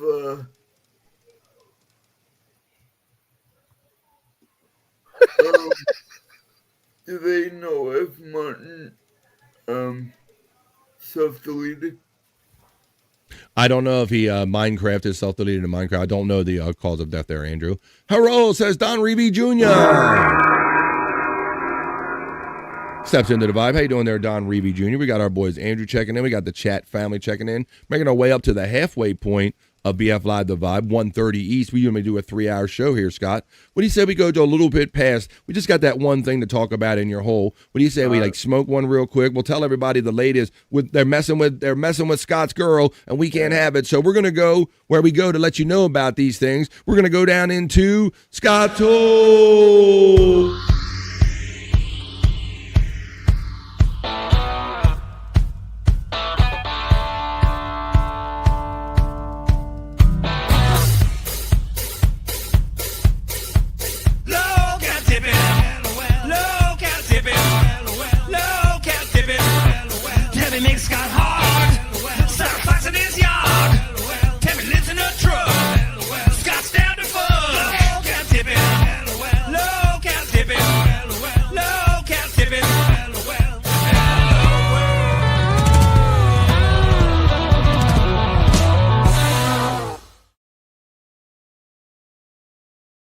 That's right. This is where we do a little low-cal tipping. Watch those famous LOL cows. Now, Scott, you were kind of excited to let me know there's goings on in Tammy. Now, for those that watch BF Live The Vibe and Scott's Hole and Angry Iguana 112, what's going on with Tammy? What are they doing with her? Yeah. Well, I just sent you the one video today of Tammy because it's a little bit longer than the rest. But yeah, so she's as you know, she's been trespassed at her regular parking spot. And so that's caused her to be on the road more, looking for a place to park more. And now she's been ran out of Walmart and Bob Evans, and she's getting caught up in the trolls. And she's doxing herself like crazy because she's like, I don't care where you know where I'm at. So what if I'm in the parking lot of McDonald's? I don't care if you know, and I tell you word for word exactly where you can find me. Yeah.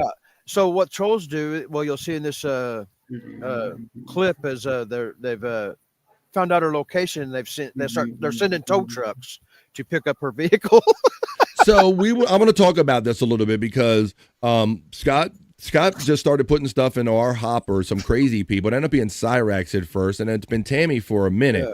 Yeah. And now Scott, and we have given you full credit. We told everybody else, keep your hands off of Tammy because Tammy belongs to Scott, right? Like we made that, we've documented it. We made it very clear in a couple different ways, like this, like right here. Let me show you this, like this.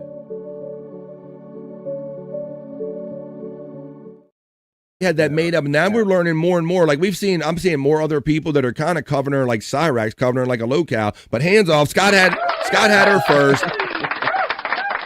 So my theory is, Scott, I do believe that the popularity of talking about Tammy is increasing. So therefore the trolls increase and all of this stuff going on, and her being doxxed because she goes to these truck stops and all. And for a while she wasn't really telling people. We really weren't getting down to like people picking at her in her truck necessarily. Yeah, I totally had it wrong until recently where she was, because she was kind of being, smart, whatever, or lying, I don't know. Being vague on purpose. Yeah, I thought she was in Washington or Missouri, and then it turned out, well, you know where she's at. She ended up being but now she just doxed herself like crazy. She don't give a shit. That's amazing. So now I think because of this, because she has this popularity now, it's getting to her. Yeah, and so like more and more people are becoming engaged with, and so yeah, like Scott said, this is just one video we're gonna have today, but she is our main girl right here, and they're kind of messing with her. Before it was the popo like coming up messing with her, right, making her move along.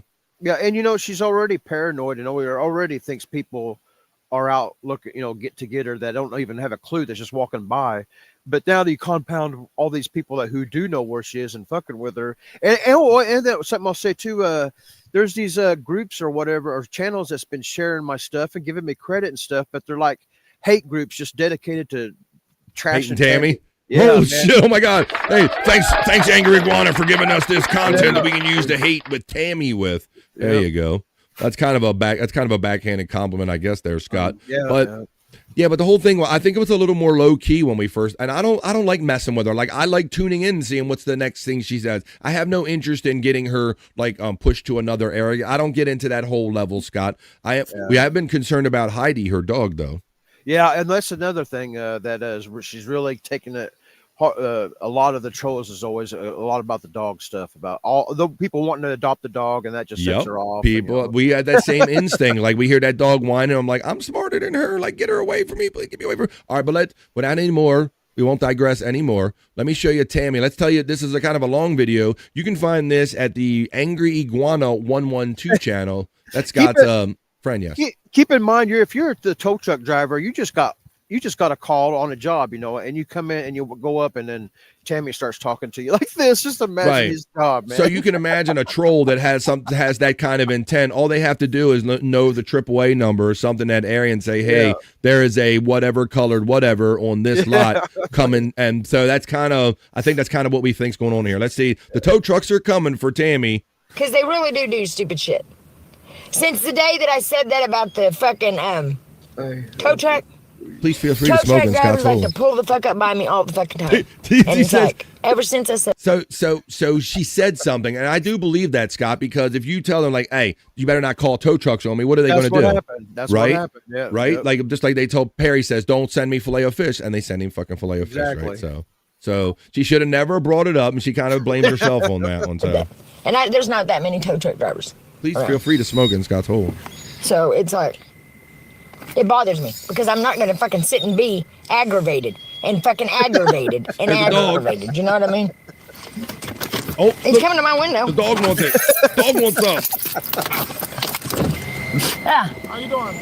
I'm fine. You supposed to be going to the dealer? What are you talking about? Okay. No, somebody called for a Dodge. Now, my God, look how old this damn truck is. This truck ain't no dealer. I ain't going to no dealer. Okay. No, look how old it is. Look at the shape of it. Look at the back of it. Would this be going to a dealer? Did somebody call for you for a tour? No. Okay. I'm sorry. I'm sorry. They're doing it off of YouTube. They've wasted your time. Whoever called you, you need to call the cops and tell them they wasted your time making you come here. All right, dear. All right. Do you understand that? All right, no worries. No, it's wasted your time. All right. It bothers me. All right, thank you, dear. You dumb motherfuckers. So goddamn stupid to waste this man's time. He sounds like an easygoing gentleman. She's like, oh, okay, no problem. No, okay. Gas ain't free. You fucking dumb fucks. Was that fun for you? What the fuck? Like my truck's gonna go to a goddamn dealer? Oh, Lord, Scott. Yeah. Hey, Mandy, how you doing, girl? We're smoking down in Scott's hole. Mandy just stepped in. I seen you sneak in a little earlier. Trying to have her truck towed is effed up, says, yeah, that is different level. And that's like I said, like me and Scott, we just enjoy like observing her, maybe commenting on her. That's enough for us. We don't have to like, get her, dox her or get her towed or anything like that. And right? if she had been walked away from her truck, like in the restaurant, because she goes in the restaurant all the time, her truck would have been gone when she came out. Right. What does she do? Does she leave like the door? Does she have somebody watch the dog when she goes into a restaurant or pees? Or would the dog have been in the truck and they would have been, I don't know. Holy shit. There you go. Well, Tiff knows what we do down in Scott's hole, and we like to do that. We're down in Scott's hole. But then what do we do in Scott's hole? Chris Poppy's going to tell you right now. Down in Scott's hole. This is what we do in Scott's hole. Smoking a bowl. Down in Scott's hole. Oh, my butane ran out. Fuck. Smoking a bowl. I got to light it with a lighter, Scott. I got to go old school. Old school. But Tammy's wings have been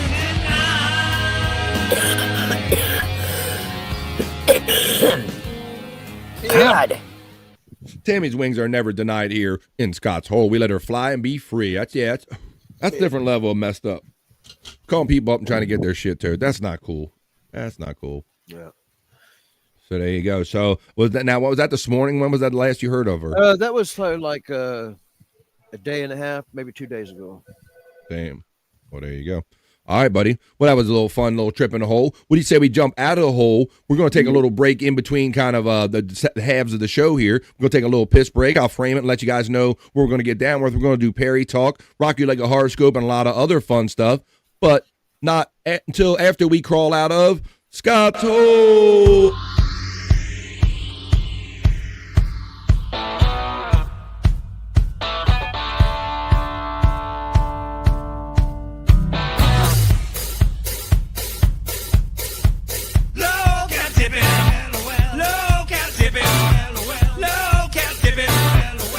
Tammy makes Scott hard. Sarah Fox in his yard. Tammy lives in a truck. Scott's down to fuck. Low cal tipping. Low cal tipping. Low cal tipping.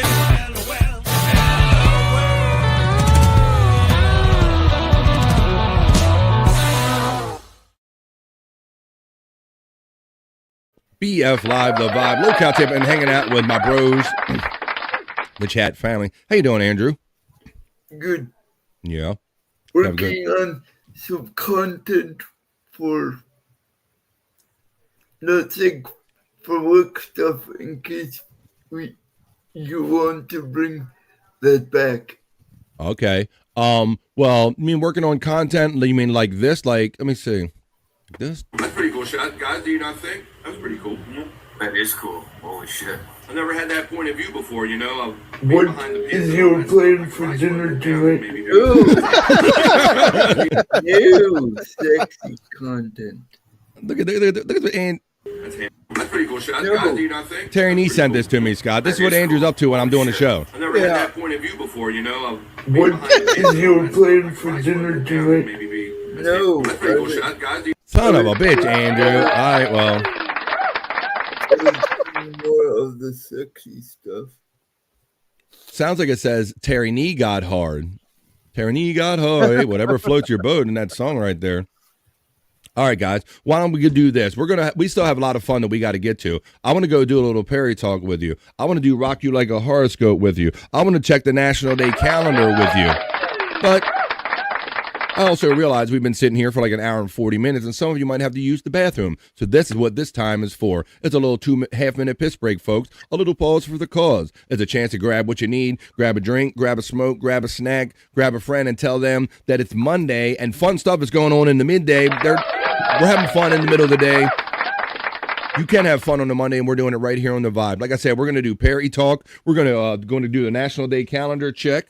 And whatever, Rock You Like a Horoscope. We got to see what the stars have in mind for us after this brief 2.5-minute piss break. That and more right after this, folks. Come on, don't go anywhere. Come on back, y'all, for more fun right after this.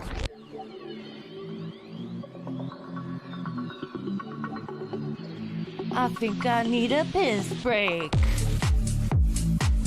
I'll do the pee-pee dance. I'll do the pee-pee dance. I'll do the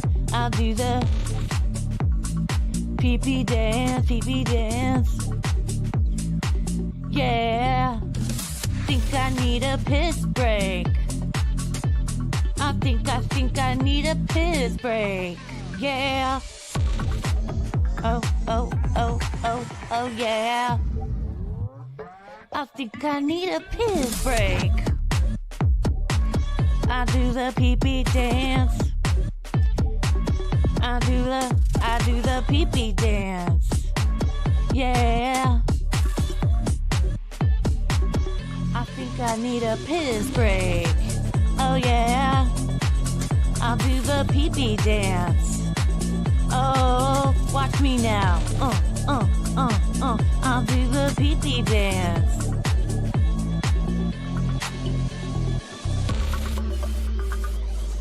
Come on, give it to me, that pee-pee break. DJ, hook it up. Drop that beat. Yeah. I'll do the pee-pee dance. I think I need a piss break. I think I need a piss break. Yeah.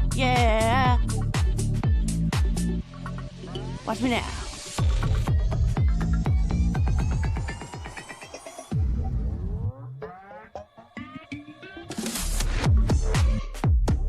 Pee-pee breakdown, pee-pee breakdown. Break it down, pee-pee, yeah.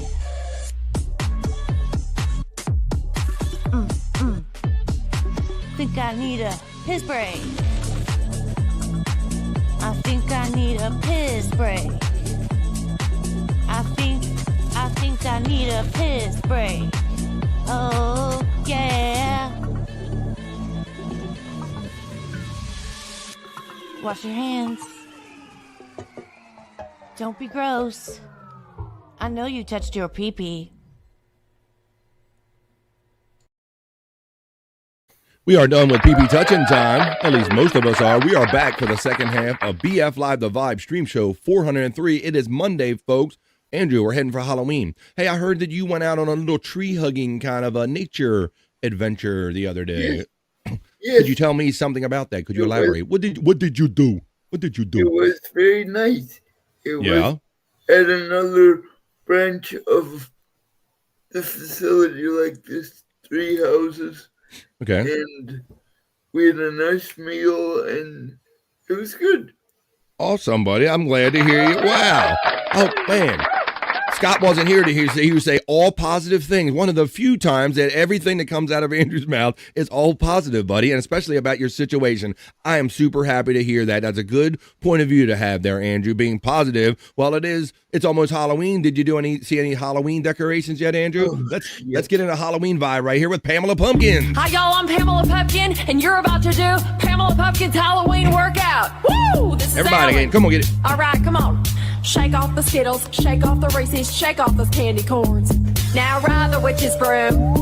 Ride the witch's broom, Andrew. Ride it. Ride the witch's broom. Ride it. Ride the witch's broom. Yeah, yeah. Squash Satan, kick him in the crotch. Squash Satan, kick him in the crotch. Squash Satan, kick him in the crotch. Kick that Satan in the crotch. Kick him. Zombies to the left. Oh. Zombies to the right. Zombies to the left. Zombies to the right. Break it down.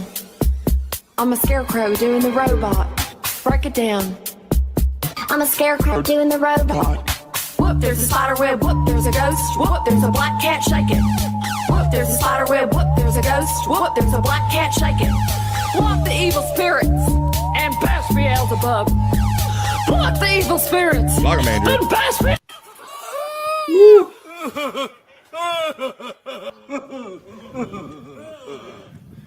You okay? What's she? I'm sorry. Whoa, she touches dinosaur penis. That wasn't tyranny, Amanda. It might look like tyranny, but that wasn't tyranny. Tyranny's that star effer. There you go. All right. We're back here for the second half of the vibe. I'm just kind of waiting a little bit for our boy Scott Fitzpatrick to get back. Play a couple videos in between. I want him to be here when we go do a little Perry talking stuff.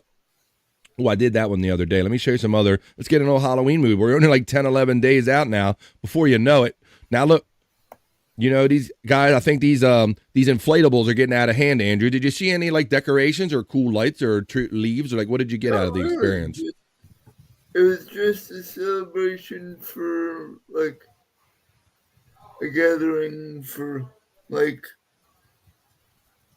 For all the people. It was an older place. Yeah.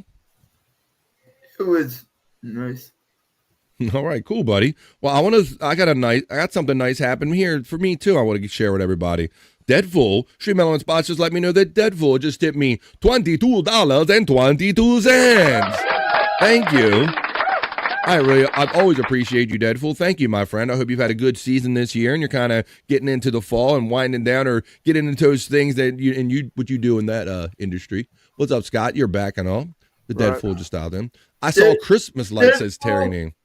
Deadful, I want to thank you for this iPad I'm using right now.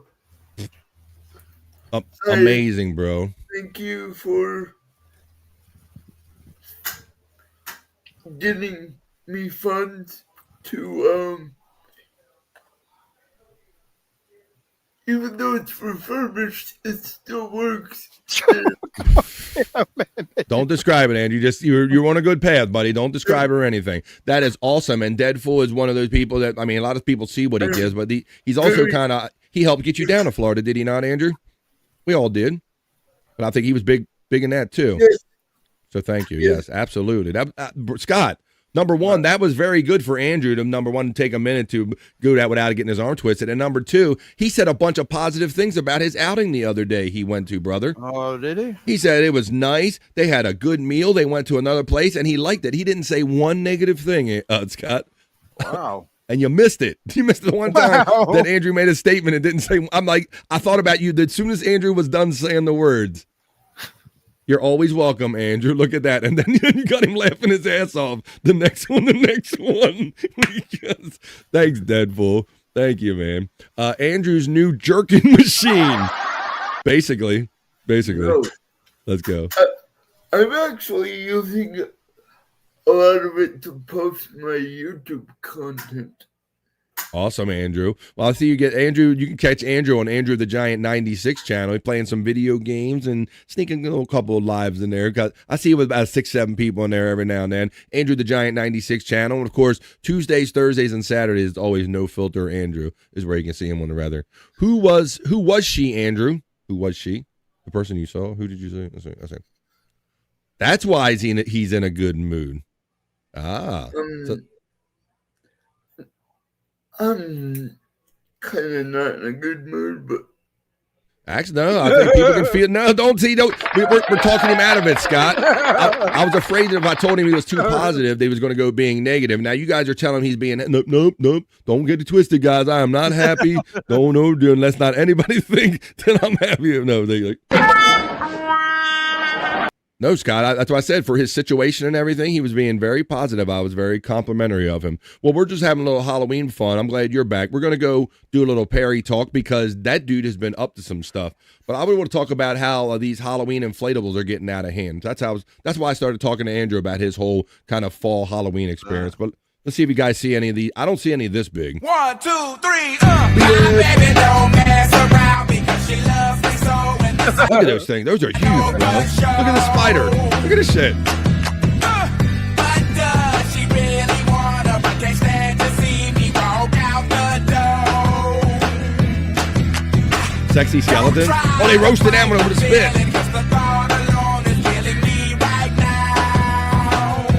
Scott, when I see this, I think two things. I'm like, yes, it's very cool and everything. And I also think it's a lot of work to pick it out and put it away. Yeah, that's what I see when I see this.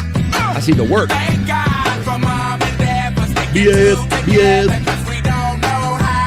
BF, Andre 3000, don't see BF. Oh, chewing on the Amazon guy. BF. Sing it, Andrew. Don't want to meet your daddy. Sing it, Andrew. Just want you in my caddy. Don't want to meet your mama. Come on, Andrew. Oh. Just want to make you come on. Oh. Andrew, just being honest. That was it. Andrew, just being honest. Shake it like a Polaroid picture. Why don't we shake our way over and do a little Perry talk? Because I started getting things on my feed this weekend. The first picture, it says, like, guess where Perry is this weekend? And there was enough of a clue that I think I guessed right on. So for those of you who don't know, even if you do know, why don't I make my way over to outside apartment 102 now? And let's get into it because it is PCL Monday. He's got a lot of explaining to do to us later on tonight. But let's see what we can talk about now during the day with a little afternoon Perry talk.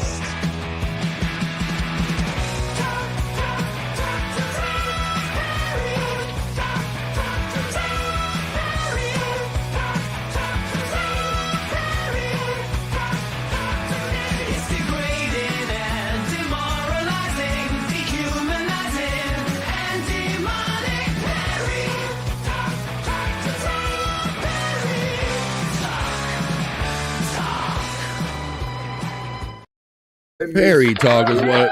Hey, thank you guys. Camera's looking good outside of apartment 102. I'm keeping an eye on him. If he goes to Vegas or if he tries to do anything, go see Randy. I'll see him coming out the fucking door. This is our afternoon Perry talk. Shut the fuck up. You probably went to see Randy in Vegas. I'm gonna go to over Twitter X right now, and we're gonna try to figure out what you were up to this weekend, my good man. This is Perry Talk, Scott. Now this is the first picture I saw. Now, when I always think of Perry Caravello, I think of the lazy fat lump of shit that he basically just sits there and maybe drives his shitty Corolla to Costco back and forth. I don't really picture him going many places, Scott, right? Right. That's my take. So this picture pops up and it says, the caption was, guess where you think Perry is? Now, I knew enough from watching television and seeing the last couple MDA telethons. They did them at South Point Casino in Vegas, Scott. And up there at the top, it looked like the end of the word South, and there certainly is the word point. And it looks like a casino, so I guess South Point, and that's where this bastard is. He's in Las Vegas. Where does one get the money? Boy, what you must have to really work hard to be able to afford to go to Las Vegas. I bet he really appreciates the people that give him money so he can afford to take such extravagant vacations. Let's see what he was up to during Perry Talk. Here's the next one we got. Next picture now we're going to go this way is where we're going to go. Now look at this, Scott. All of a sudden it says Vegas is allowed. That's what this one's captioned. Look at this fool. Perry living it up in Vegas. Now, I wonder where somebody with hardly any skills would make enough money to have such a wonderful vacation. It's almost like he has a chat family he should appreciate. Shut the fuck up. Well, bro, you complain. Oh, it looks like you want a little money on that ticket there, Scott. Yeah. Or I don't know if he's putting the money in it or if he won it. $100. Let's see. Oh, it looks like he's screaming at this machine right here. Did he go to the wedding? I'm not sure what the purpose is. Maybe we'll learn. I don't know much about the background of the reasoning there, my friend Electric Agino, or Matt says right here. There's Mandy Diff shouting at Matt. Matt is a member here on BF Live The Vibe, and he's a mod, and he can use the Perry emojis. You can too for as little as $1.99 a month, and I will love you. That's right. I have a $1.99 membership level here, and you can use those very emojis that he's using. Thank you in advance. Gino getting a love. I love that song. That's where we left off earlier. I'm not sure if he went to a wedding, but there he is yelling at a machine, Scott. So look, he was like living it up. He'll probably get exhausted within the first hour. Oh, boy. He'll probably get exhausted within the first hour from reading super chats. You know, the thing that pays him to go to Las Vegas. All right. Now, Scott, this is a review of a show that he went, and take notice of the show, the name, and the type of show he attended here. This is Perry Caravello in the wild in Las Vegas. He has a review of a show. You're starting to see the name of it right there. The Empire. What back here? Watch this. I'm Perry Caravello Live. I'm right here in Las Vegas, California. Las Vegas, Nevada. Las Vegas, California. I'm right here in Las Vegas, Nevada. We just saw Empire Strips Back. The Empire Strips Back, Scott. This is Perry's highbrow entertainment in Las Vegas. I'm Perry Caravello Live. I'm right here in Las Vegas, California. Las Vegas, Nevada, not California, stupid. I'm right here in Las Vegas, Nevada. We just saw Empire Strips Back. A burlesque parody, Scott. In Vegas. Now, it's got to be like naked chicks dressed like Leia and shit. Rio Hotel. Guys and gals, ladies and gentlemen, this was an incredible show. Stellar entertainment, Scott. Fantastic. Very well choreographed, very well put together. 4 lightsabers up. This show rocks. It's a burlesque show. You're going to see some boobies. You're going to see some ass. My rating from 1 to 10, I'll give it It's about galore. 9.5. It was that good. Okay. Very well done. Very well choreographed. Very well put together. I like this show. He likes it. Empire Strips Back. Of course he does, Scott. Empire Strips Back. There were also some pretty hot guys stripping too, and mention the guys. I'm not interested in the guys. Oh, wait a minute. Wait a minute. But there were guys. There was one guy in there, or 2 guys in there stripping. You know, pay attention to the girls in this show. Oh. All right. But you had fun. 2 thumbs up? We had a great time. We all had a great time. This was a show. Empire Strips Back. Live at the Rio in Vegas, Nevada. If you were walking along Vegas and you said, where would I find Perry Caravello? And then you saw that banner, Scott, you would walk right in the theater and go, he would be right in that theater right there.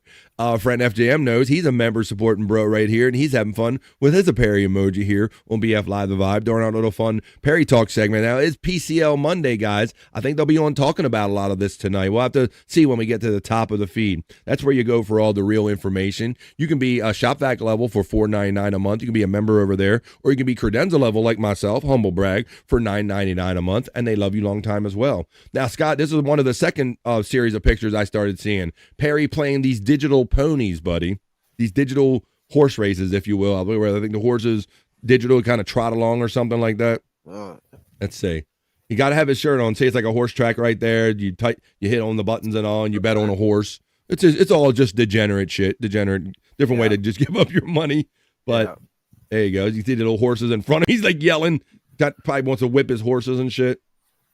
Look how tiny he is. I'll take note how tiny he is sitting up to a grown man's bar though, right? Shut the fuck up. His like it's up to his titties, like the chest. That's like no. Perry. Looks like an angry little dude yelling at the machine right there. All right, there you go. That was one fun thing he did. Yeah, so bro, like where does he get all this money and time to do all this shit?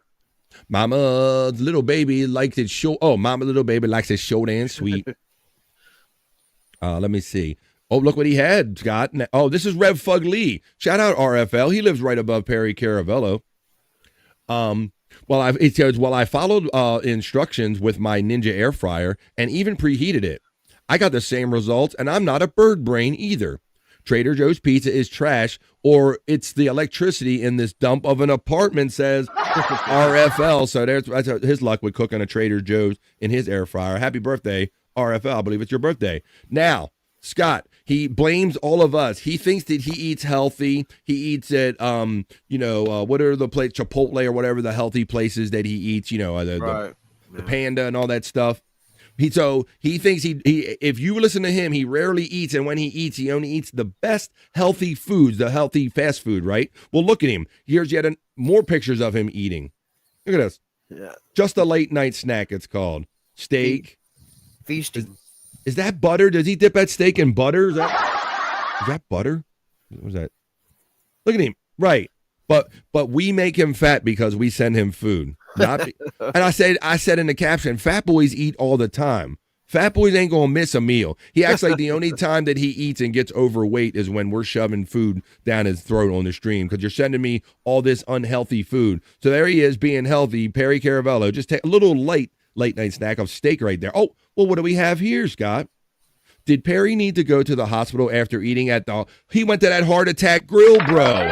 Oh. The one when you purposely engorge yourself on that stuff, that high calorie stuff, and it's like a challenge. Let me see. They got the whole chair, and look at the burger. Leaning tower of hamburger. But we're making him fat. We are making him fat. Not this. Is he on a, he's on a scale. That's his weight. Oh, shit. That's his weight. Yep. Good call, Scott. It looks like he's on a digital scale, so I guess they maybe wanted to know or something. I'm got 212. That's got to be his weight. He must have lost a couple pounds. He's like, he was acting like I'm like 210. I'm 210 and below. I'm 205. I'm 210. That fool is 212. He's all of 5'2" and 212. 350 pounds. Oh, 350 pounds and eat free. Oh, so you had to go prove it? There you go. There you go. All right, let's see what else is on the pictures. Look at it. Feeding his face. There's the there's the medication you need for when you have a heart attack. Hey, Blummels checks in saying late and gay, but great to see you all. Family, what's up, Blummels? We're just talking about this poor, unfortunate guy, Perry Caravello, who has to work so hard, sitting in a chair, reading super chats, and he has so much money from it that he went to the Heart Attack Cafe, he went to Vegas, all over the place. Must be making some kind of good living if he's living like this. All right, now what do we got here? Oh, this is called Paleolithic Pizza, and this is from one of the time when all the boys were out there. It looks like Victor and maybe Tom and the boys. Let's watch this Paleolithic Pizza on Perry Talk. Is this a pizza? It was. There is some smell over here. What is this? Please sit down. That's when Victor was there cleaning up, Scott. Oh my God. Victor found the pizza. Who did this, Mr. Penn? Did you do this? Yes, Blummels. Blummels makes a good point. Damn, that's a big burger. He went to that heart attack burger place in Las Vegas, but we're the ones that make him fat by sending him food on his stream. If not, he would just be eating, all the healthy stuff, all the rice and shit. PF Chang and all that shit. It was. This is like a frozen pizza, but it's like ancient. Yeah, it smells really bad. It's hairy. Throw it away. Yeah, Scott. Oh, he threw it to him too. That could have ripped open and just made that smell go further. $20 to take the pizza that we found and just put it down the garbage disposal. You do that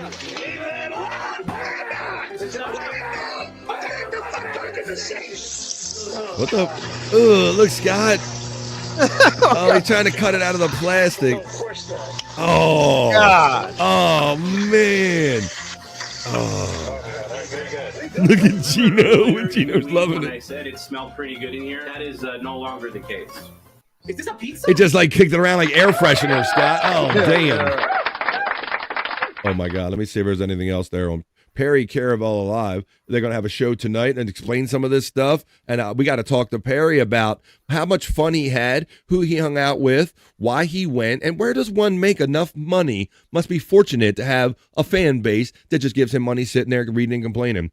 Scott, this one has captured the live look after Perry finally gets laid from a prostitute in Vegas. Shut the fuck up. There you go. Look, it's like George Costanza.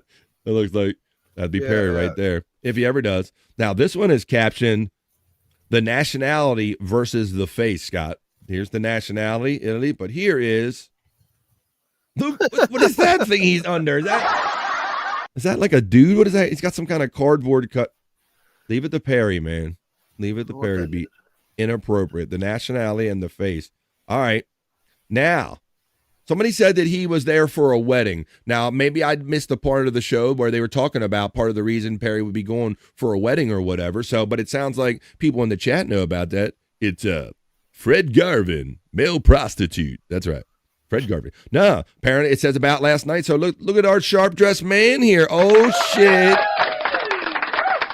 Scott, every girl's crazy about a sharp-dressed Perry, and he's got the pouch on. Look at that gigantic pouch.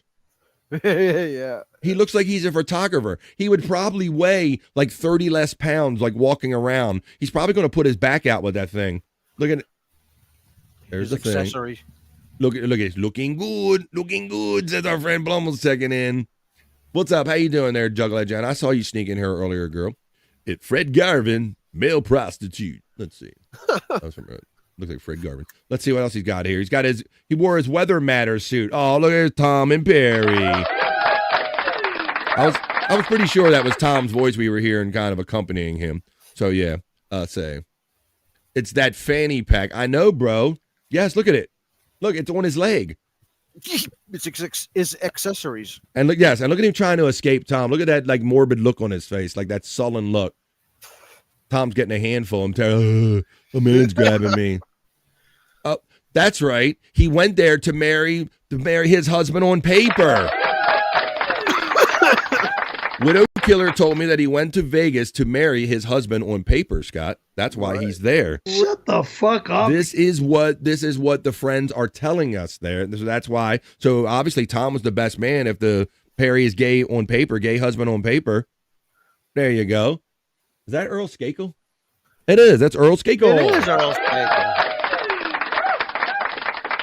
So there you go. So he got married on paper, his husband on paper. It's Rock You Like a Horoscope Monday, Juggler Jam. We'll get to that after we do a little Perry talk. What is he doing with Spoon, Scott? What is he doing? I don't know what he's It looks doing. like he's got real silverware. Is he doing the Amazing Kreskin or something like that? I don't know. What's he doing? I don't know.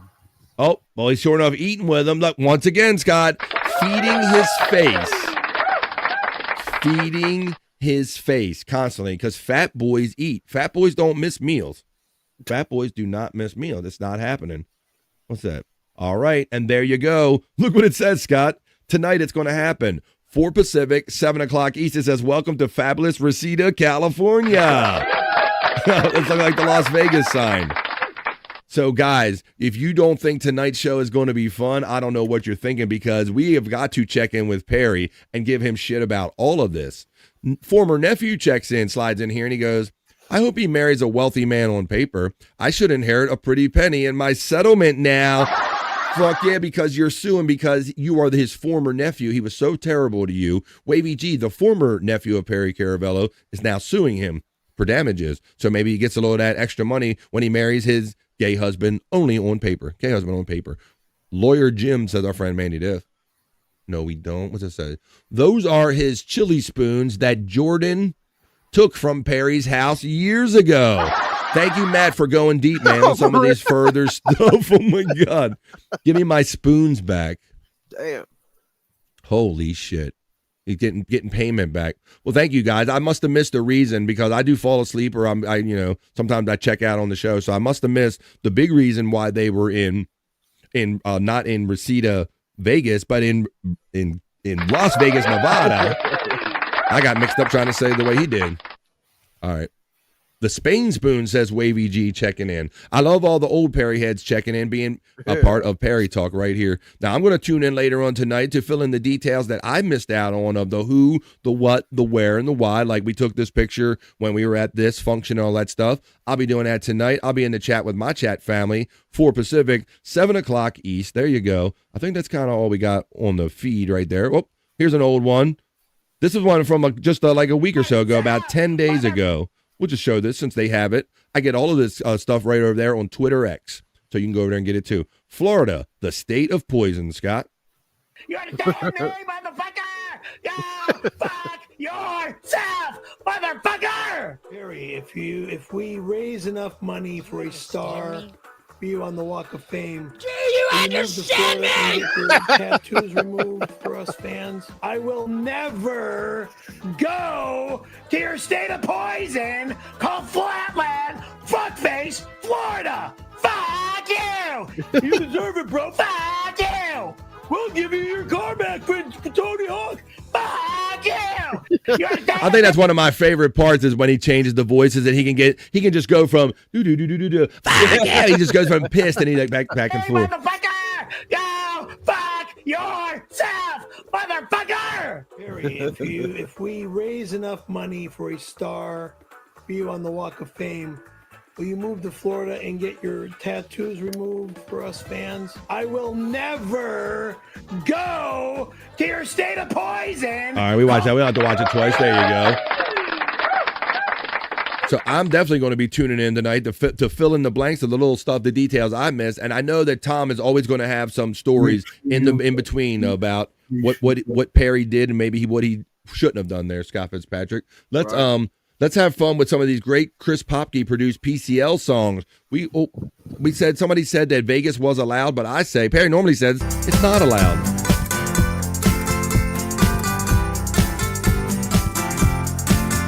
Not allowed. Perry Caravello. Not allowed. Not allowed. 4 Pacific, 7 o'clock East. Member They'll up never over be allowed there. in my home. Ever allowed in that door or that door. You're not allowed here on New Year's Eve. You can kiss my motherfucking ass. You fucking understand me? You're not fucking allowed here ever again. You son of a bitch. You motherfucker. You son of a bitch. You motherfucker. You're not allowed here again. Fuck you. Thank you for subscribing. Okay, well, apparently it sounds like Perry doesn't really care.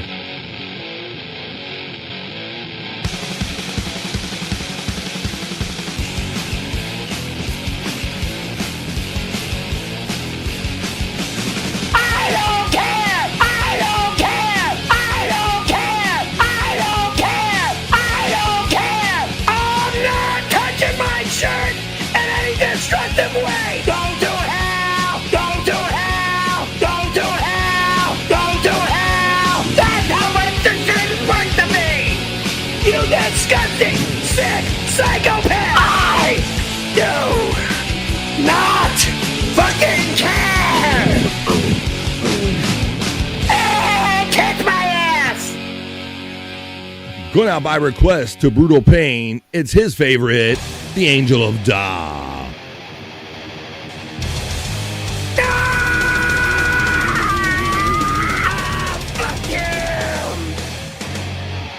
Ledgerhead, checks in and says, I think Tom B got married in Vegas per Perry. I could be wrong. It'd be, I don't know. Somebody got married. Somebody married somebody on paper. I have a feeling that Perry has a gay husband on paper now. We're going to find out tonight. That's why you have to tune in every time Perry Caravello Live is on. He sure has a lovely singing voice, like an angel. A Black Angel, if you will, Blummel's defense lawyer. Nice, says our friend Blummels. How about one more if you like that one? I'll play one more for you. Because you know what? Perry he was out there, and Perry does, well, all of this stuff goes down right inside this door I'm outside, right in Perry's house. Now let's get on with other fun here. Smoke them on the way out. My house. He's not allowed in my house. No one's allowed in my house. Unless I allow them in my house. Then if I allow them here, they're allowed. My house. My house. Then they're allowed. Go to hell, Jagoff. Matt's having fun with all the emojis, and you can too here on BF Live The Vibe. I hope you enjoyed that little fun segment. I am going to be hanging out in the chat with you tonight because tonight is going to be an exciting one because normally I just picture him sitting around just getting fat and all, but he's going to have some fun stuff to talk about tonight on Perry Caravello Live. So wrap up the segment today right here called Perry Talk. Talk. Perry Talk. Perry Talk. Talk. Perry Talk. Talk. Perry Talk. Perry Talk. Perry Talk is what we just did. And we might have to do it again tomorrow because I know there's going to be some fun reaction and stuff to talk about on Perry Caravello Live tonight, 4 Pacific, 7 o'clock East. That was our segment. Hey, Wavy checking in. Let's see. Hey, BDL. The voice of the people. All right. Let's check in. Scott, I already got it up on screen. It is Halloween, and we were just smoking a little bit. We always have like a theme. Always seems to go. I don't know. This almost seems like a waste to me, but it does look kind of fun, Scott. Check this out. It's at 3. It's like 7, Scott. Yeah.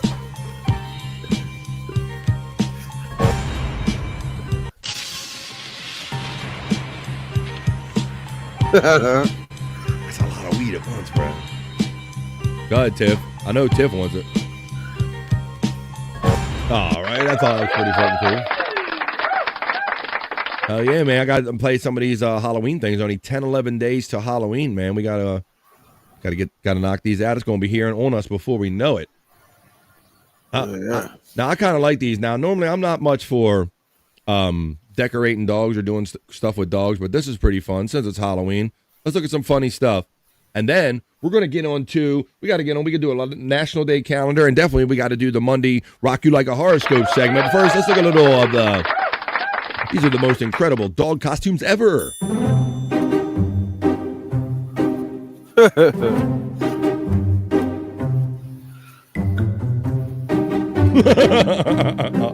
Why they do that? Why they do that all like that?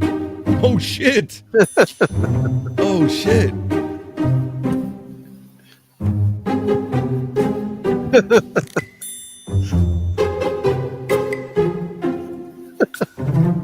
Whoa, yeah, Scott. Like people are doing this airbrushing and painting their dogs to look like this. Yeah, look at that. I mean, it looks cool. I guess if it rinses out, I guess there's no harm in it, as long as the dog ain't going through too much trauma. Right. E.T. Oh shit. The dog walking a dog.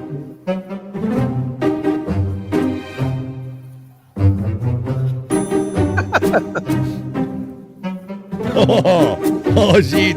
Oh shit, Hans.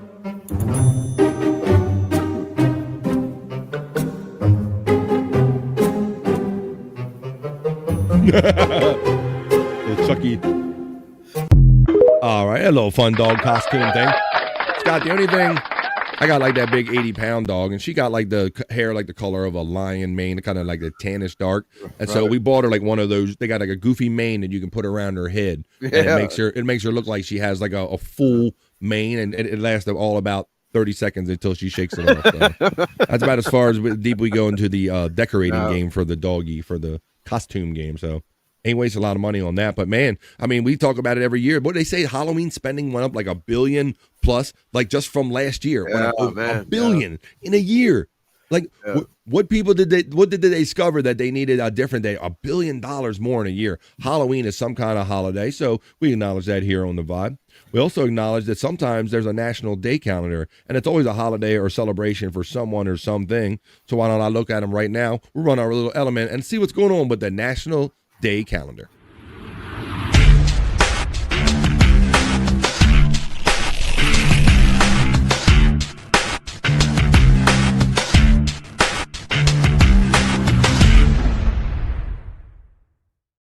That's right. It's always a holiday or a celebration for someone or something. So we like to look into them on the National Day calendar with a little National Day calendar check. National Day, hey, if you will. It's about to double the spending for Halloween this year. I think it's because the decorations got so much cooler. They have, Scott. They have, like I showed you earlier, those big inflatables. That's something that wasn't around 3, 5, 10 years ago, right? Yeah. You know, those bigger ones. So you're right. I think they're just keep coming up with more creative ways to get the people's money out of their pockets. Well, let's see what kind of things we have on our National Day calendar today. We're about 11 days away from Halloween. I'll be looking forward to whatever leftover candy I can get. And I like when the kids come around seeing their different costumes. Today on National Day calendar on October 20th, we acknowledge it's National Day on Writing Day. Well, writing. I don't know if people do any much writing anymore. How about National Chicken and Waffles Day? Now, Chris Popke says that I'm a picky eater, but this is something on the calendar I actually eat today, Scott. National Chicken and Waffles Day. Right. It's also National Youth Confidence Day, National Clean Your Virtual Desktop Day, and National, I want to look into this one a little more because I'm not familiar with it, although I think I've seen these colors. National Brandied Fruit Day is on the National Day. Those are the items today. I'll go right up to the top. What is it? National Day on Writing. Why on writing? You know, Scott, writing seems to be becoming a lost art. I understand that they're not making kids like do their signatures as much anymore, like when we went to school and stuff, right? Right. I don't think they have to learn cursive, what I call cursive anymore. Cursive. That's right. It's not the big thing that it was when you and I went to school. So let's see if this has to do with that. Each year on October 20th, we celebrate National Day on Writing to encourage people to engage in daily writing and acknowledge the various roles writing plays in our lives.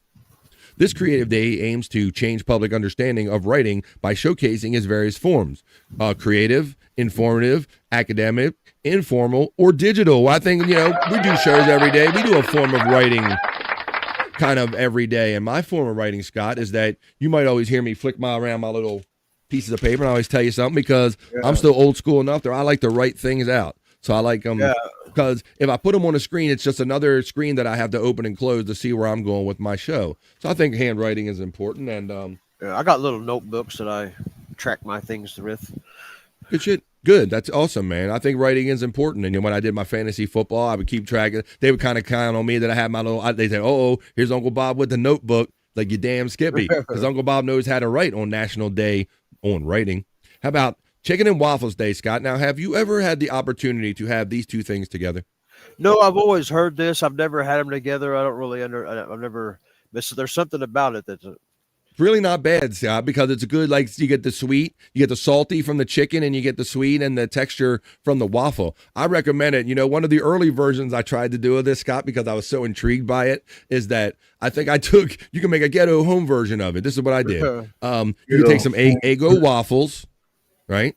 And then take some chicken tenders that you might have had from dinner or from the day before. Right. I took some chicken tenders, cooked up my Eggo waffles, spread a little syrup on it, cut it all up, and I had my home version of some ghetto chicken and waffles. So you can do it just that easily. But I've actually also ordered it a couple places too after that, Scott. So you actually mix the chicken with the waffle? That is the idea. Yes, that's what I do. The waffle is good in itself. You put the chicken on top of it, and the syrup, a little salt and pepper. Multiple times. See, bam, there you go. And you just cut it all up, Scott, and eat it together, and you get the syrup on the chicken and the waffle and the salt and the everything. It's good. It's national. I'm getting hungry. Andrew's got an opinion. Wait a minute. Here we go. That's really a southern thing. And Scott, Andrew makes a good point. It definitely seems to be more of a thing I've heard with a southern origin, Andrew. Thank you for your origin story right there. Wavy G says you can use some dino nuggets right there.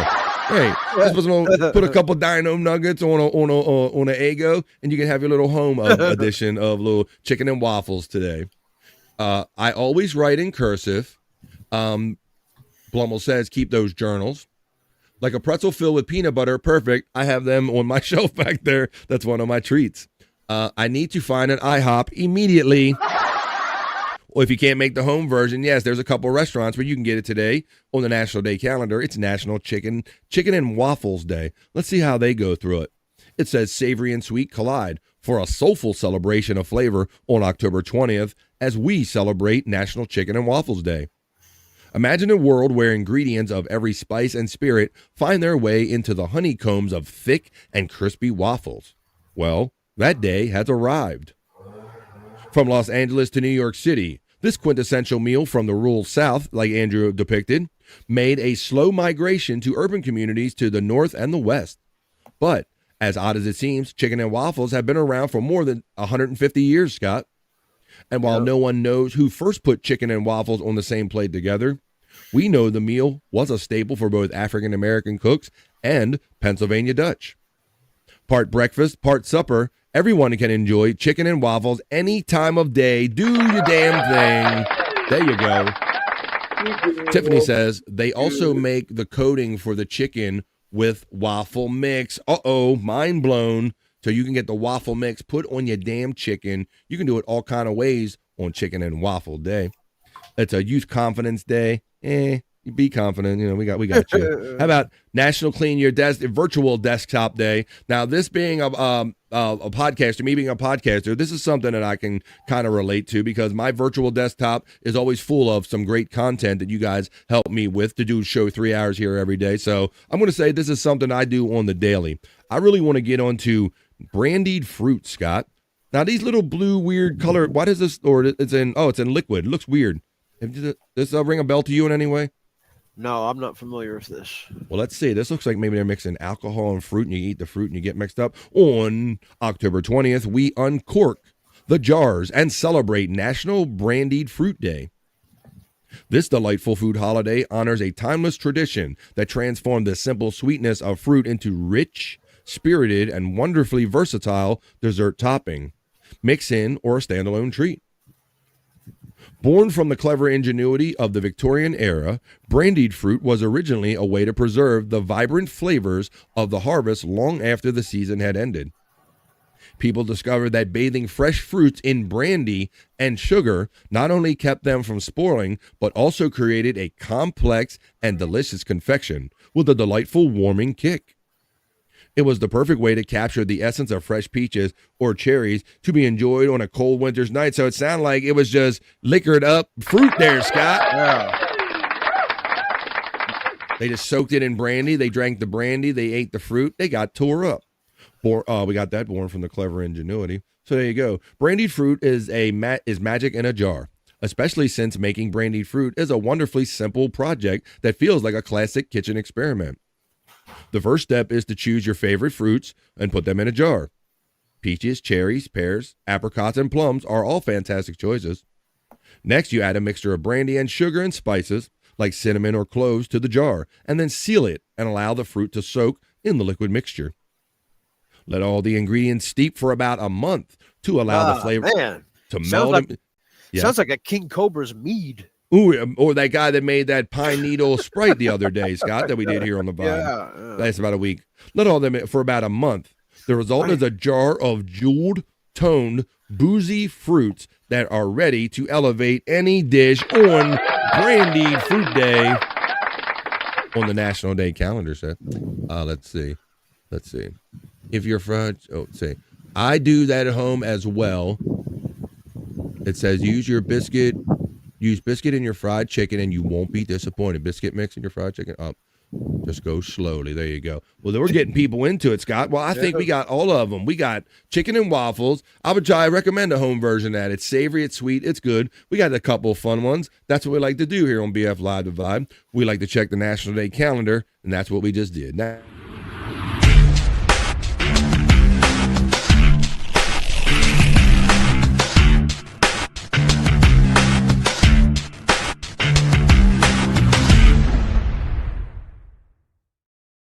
hell yeah.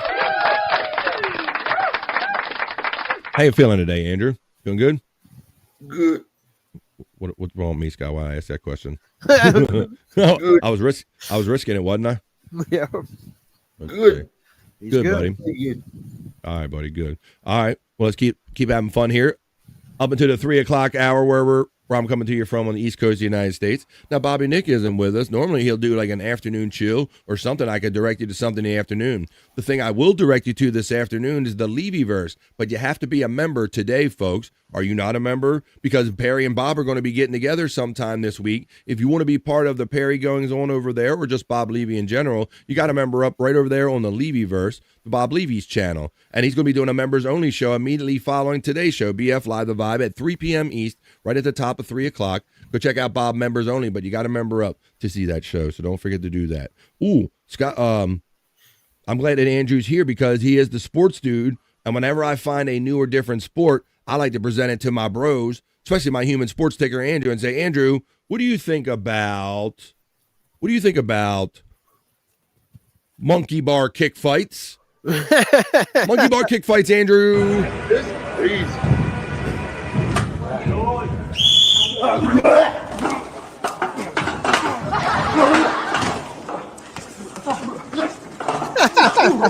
Monkey bar kick fights. Bro.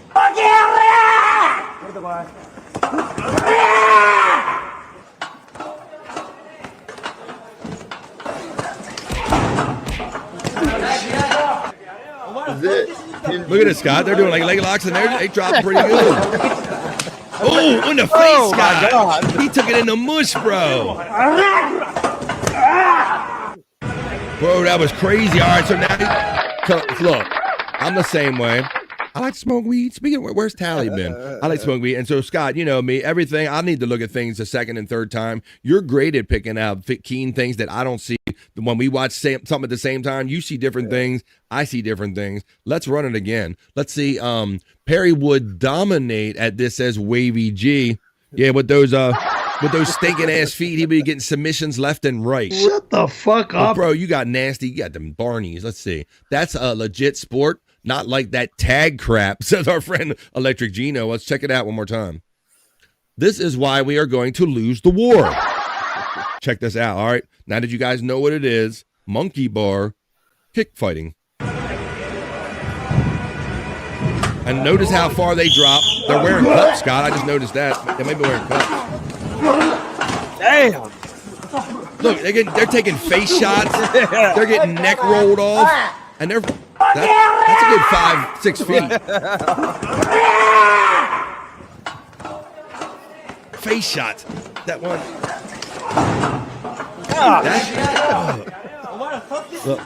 Look. This next guy, watch. Go in the face. God damn. Holy shit. Damn, Scott. These dudes are jacked. Says Blum's divorce lawyer checking in. Articulate John checks in and says Squid Games. Yeah. Yeah, no shit. Don't sleep on them Asian dudes. They are lethal weapons, if you will. Oh shit, says Electric Gino. Yeah, bro. Did you that one dude in the far? He just took the bottom palm of that foot like right to the mush, bro. Crazy shit that these people. I tell you, man, the human race will never let us down as far as coming up with 3 hours of funky or different fun content to share with you every day here on BF Live the Vibe. I guarantee you. All right, let's keep having said fun right here. We still got to go the Rock You Like a Horoscope. So why don't we get into that? Pretty sure we used to play a version of this on the playground at recess. Yeah, you did. If somebody got too close to you, you would do like the leg hooks and stuff like that. Go ahead, Scott. Our monkey bars, well, I mean, probably like everybody else's too. That they didn't have the rubber bottoms like they do nowadays. Probably, even if they got monkey bars, we had like a asphalt. Yeah, jaggedy asphalt. Yeah. We used to do those monkey bar fights. It wasn't 4 at a time, but like head on, one-on-one. There you go. Scott knows exactly what you're talking about. All right. Well, I want to know what you guys are talking about in terms of your astrological signs. Now, you guys tried to get started a little earlier today, but we're actually ready to do it now at 2:30 East, where I'm at on the East Coast of the United States. It is that time. Oh, Wavy G says we had gravel. That's the way it was, and we liked it.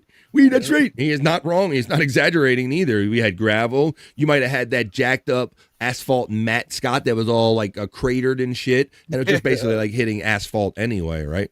Yeah. Basically, Chicken Fight Scott, says our friend Tiffany Washington. Good old Chicken Fight Scott from back in the day. Everybody remembers old Chicken Fight Scott. Tater, Chicken Fight Scott. There you go. I remember the teachers putting an end to us doing that. Mm-hmm. Yeah.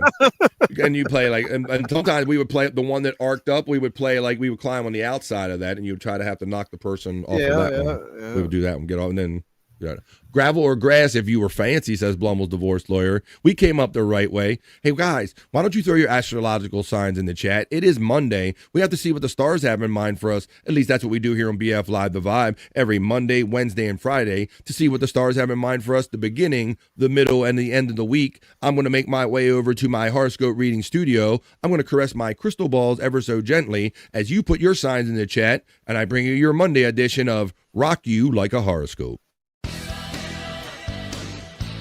Rock you like a horoscope. Rock you like a horoscope.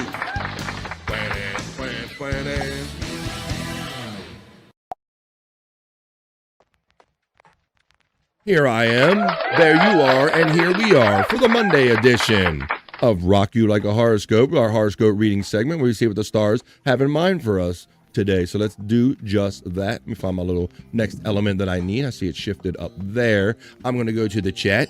You're going to throw your astrological signs in there. I'm going to go over and read them in order. We're going to have a lot of fun doing it on Rock You Like a Horoscope Monday on the vibe. I'm looking for my horoscopes right now. Play that later. All right. And let me see what the people are saying here. Where's my first one? I see gravel or grass. Jess Yellow. I'm a new member here on the vibe.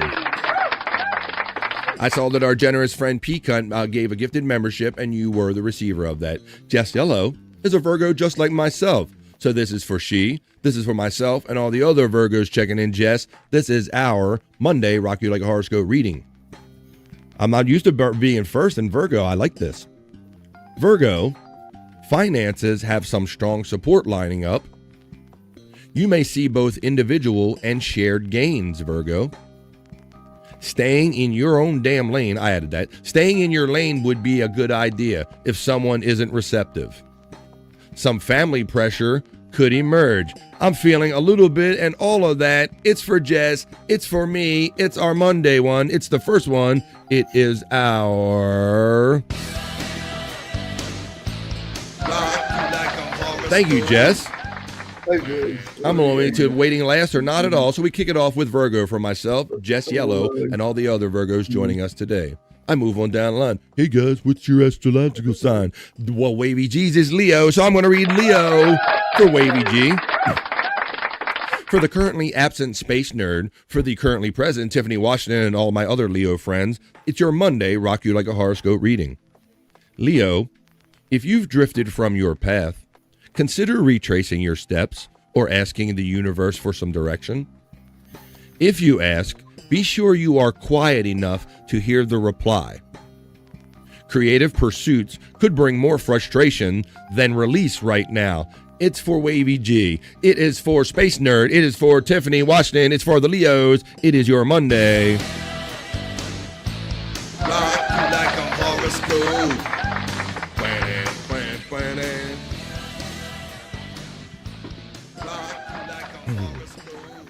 As I enjoy some agua, I move on to my friend Josh in Tennessee. So happy to see you back in the chat. My friend Josh in Tennessee. We always think about you when we do Aquarius. We always say, this is for my friends, Josh in Tennessee. And any other of the Aquarius joining us today, here comes your Monday Soulful Horoscope reading, Rock You Like a Horoscope reading. Aquarius, new ideas or interests can expand your horizon and give you new tools for living. Avoid a public disagreement if possible, Aquarius. Your stars shift toward improved chances of resolution sometime soon. A small shift in representation could deliver a big impact. That's Aquarius. It's for Josh in Tennessee. It's for all of the Aquarius joining us today. It is your Monday.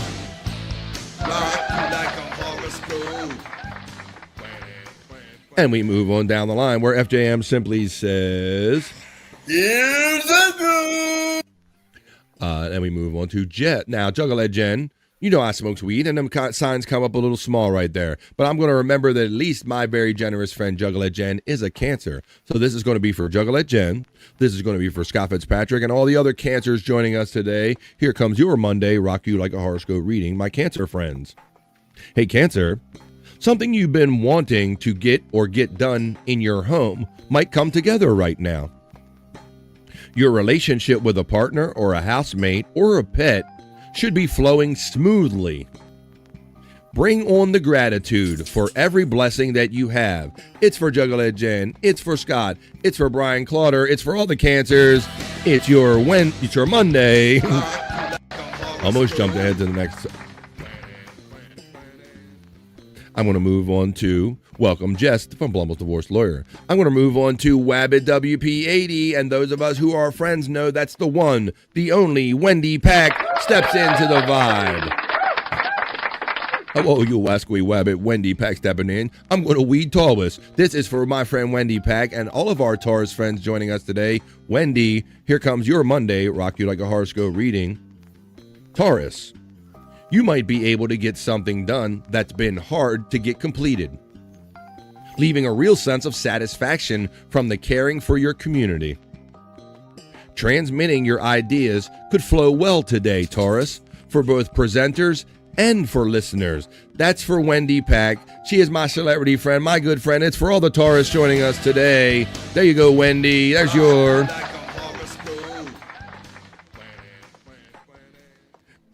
Matt shouts out Wendy and says hi to Wendy. Hi, Wendy from Tiffany, Washington. They all notice when she joins in. You can't hide Wendy. They know that Wabbit WP80 is, in fact, Wendy. Hi, Matt and Mandy Diff from Wendy. She says hey to everybody.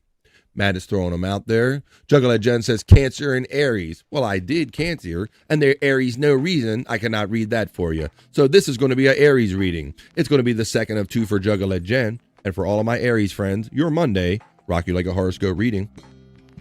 Stars are finally heading back up into daylight, Aries, making everything go more smoothly.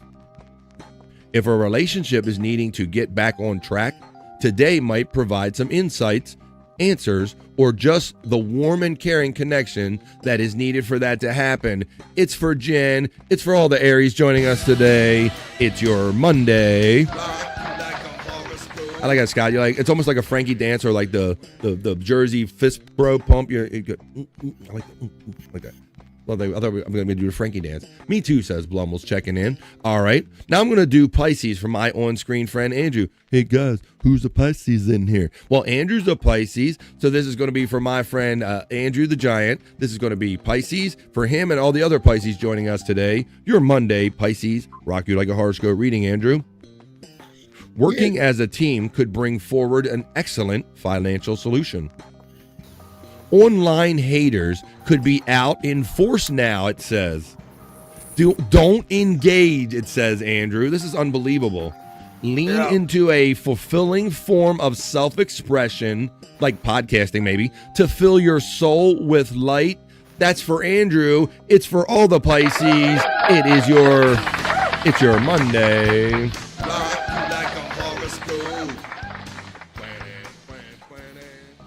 Jim Tan Laundry. All right, Andrew. I don't think he absorbed a word of that, did he, Scott? He didn't. I don't think he did.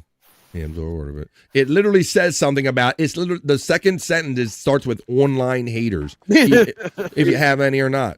The second sentence in your Pisces, Andrew, says online haters could be out in force right now. Don't engage. Lean into a fulfilling form of self-expression. And I said maybe like podcasting to fill your soul with light. There you go. Perry signs in feces, says our friend Wavy G. Is that true? Shut the fuck up. I didn't say it, but I tend to believe your nephew right there since you rejected him. All right. Well, we did Virgo for me first off. We did Cancer for Scott and Juggalette Jen and Brian Clauder. We did Pisces. You know what? Bobby Nick's not here, but I know Reverend Wild Bill is a Vegetarius. And I know that our friend Bobby Nick is a Vegetarian. So why don't we do Vegetarians for those guys? This is for Bobby Nick. I don't know why he dipped in real quick and he dipped out. I think he's catching up on that sleep so he can be there for you later on tonight. But Sagittarius, besides Vegetarius, time spent with friends could be rewarding on more than one level. Bobby Nick. But don't get caught up in the gossip or someone's hidden agenda. You could access the inspiration needed to repair or reinvent something needing an upgrade. That is Sagittarius Vagittarius. It's for Reverend Wild Bill.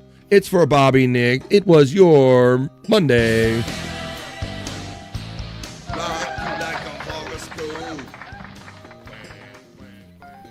Well, here's Mandy Doublediff checking in. Well, she is a member and she is a friend. So I'm going to go over these real quickly again for Mandy. Even if I did read these for other people, it's because she is a member and a friend. And anyone that has a membership symbol and comes, even if you come in late, I will always oblige you with another reading. Mandy Diff, I'll quickly let you know that Aries says your stars are finally heading back up into daylight, making everything go more smoothly. If a relationship is needing to get back on track, today might provide some insights, answers, or just the warm and caring connection needed. That's the first of two for Mandy. Now I'll quickly read Libra so we can get her caught up. Libra, you could bring all that is needed inside your personal magical toolkit. Step up and shine. Put a pin in any communication around your money matters. Even tomorrow could bring an improved response. There's two quickly for my friend Mandy Doublediff. And anyone they apply to. Two for Mandy Doublediff. On the quick, we just did Aries and Libra. Reverend Wild Bill made it just in time for your reading, my friend. Thank you. There you go. We got you in there. FFB, he's still saying F Facebook. All right. Well, I think we sufficiently did it, guys. We'll probably do them again on Wednesday because, as you know, around here on The Vibe, we do them on the beginning, the middle, and the end of the week. We just saw what the stars had in mind for us. My friend Widow Killer comes in quickly, being a member, asking for Leo. I will oblige you. Leo, my friend Widow Killer says, if you've drifted from your path, Leo, consider retracing your steps or asking the universe for directions. If you ask, be sure you are quiet enough to hear the reply. Your creative pursuits could bring more frustration than your release right now. It's an additional reading for my friend Widow Killer and all the Leos joining us today.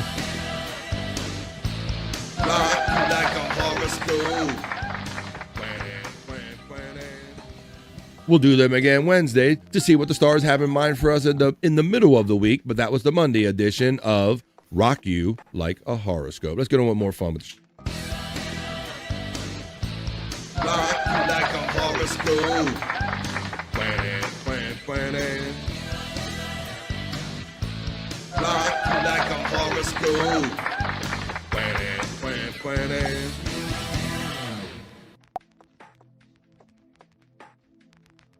Yeah, we did it. That was a lot of fun. Join us again Wednesday. If you want your next horoscope reading, that's when we'll do them again right here on BF Live The Vibe. I enjoyed doing that. Hell yeah, Widow Killer, Leo rules. Oh, you guys rule in the chat, man. I forgot to change my element back to my little comfy studio thing and get out of here, out of my my horoscope setup there right here, guys.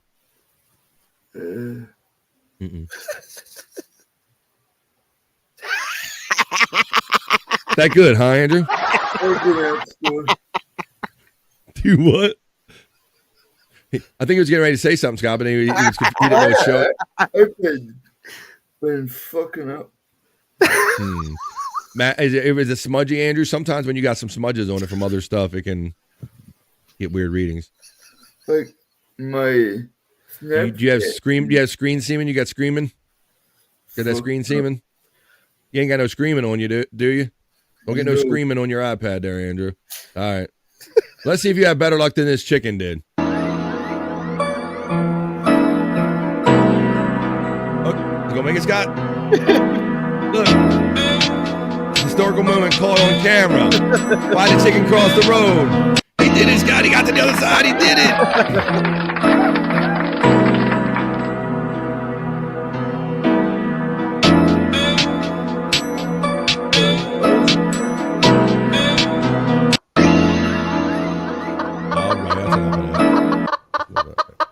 Turn off the iPad.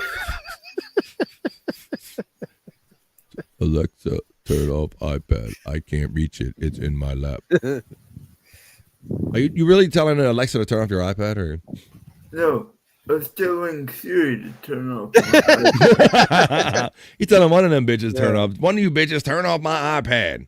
Oh my goodness, Andrew, what are we gonna do with you, buddy? What are we gonna do with you, buddy? Oh, do we have this? All right. Well, what we're going to do is we're going to hang out here at least to the top of the hour right here on BF Live The Vibe. I hope you guys had a little fun today on a Monday, the 20th, a couple days before Halloween, man. Uh-oh, Andrew's going to answer the phone. I got to go in before my battery dies. All right. Well, Scott's making his way. Scott's making his way indoors. Let's check off. We just did that right here. I've talked on that a little bit. Do this. How about what kind of fun stuff can we end up with the last couple minutes? I think I got a couple of WTFs that we could do. WTFs are my favorite. You like WTFs, Andrew? All right. Well, I got a couple. I don't have a theme for this yet, but I think I need one, but I got a banner for it. You know, guys, like I always say, I love doing this show. Hopefully that is apparent every day. When I show up here 3 hours a day, I try to provide live fun content for you. And sometimes I just find some certain stuff and I'm like, does this internet shite? Is this bad karaoke? What the fuck is this? That's what we're going to do right now. I got some things that I'm like, just what is this? So we're going to hope you guys, you can help me figure it out right now here on the Vibe. Now I ended up putting this in the folder. So I'll run this as our first piece of, guys, I think we can pretty much figure out what this is pretty quickly though, but let's start out with WT. Oh, what the fuck is this? Look who's dropping in, guys. Hawking rolling in, run two. Look at the speed building on that chair. He's locked Big in. pump coming up the wall. Launching 420 tails. Oh, shit. Oh, damn. Absolutely. I was hoping it would be cleaner than that. I thought, man, he actually makes Perry Caravello look like a decent skater. Shut the fuck up. Oh, my God. All right, Andrew. All right, I couldn't get that one off fast enough. All right, guys, but that was just a regular one. You probably saw some AI, Stephen Hawking AI. But, guys, I got a video here, and it came across my feed, and I'm like, I really, like, is this bad karaoke? Is this bad acting? Guys, can you help me figure out, what the fuck is this? Look at it. Hey, I don't like to murder. I just want money. Tell me what the fuck funny. We rap that nigga just like mommy. Cruise off in the 85. We crash it just like test dummy. I'm a grown lady. Uncle Sam, my best buddy. I only consent. Baby, sign his NDA. Better put that pussy on his face and take his BOA. If you get sick, I got Quay. Pussy niggas hating on me. All that I take, got the leg. Nigga, hey, I don't want to murder. I just want money. Tell me what the fuck funny. We rap that nigga. Did she say, what the fuck? Exactly. Oh, Scott's dancing over there. He's feeling it.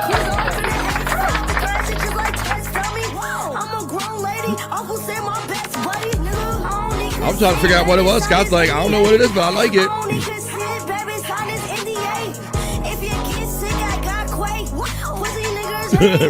Hell no to the no.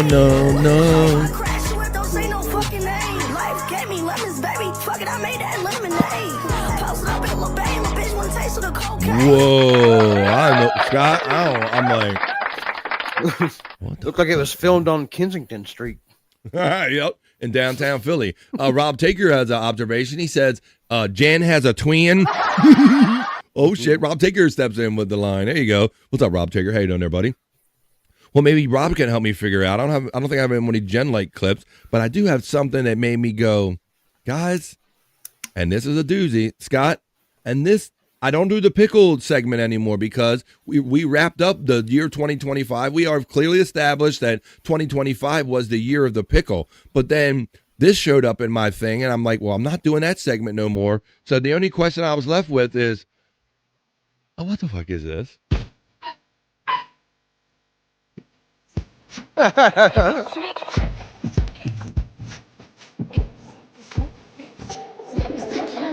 What?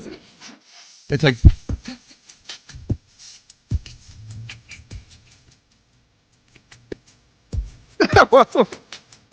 Scott?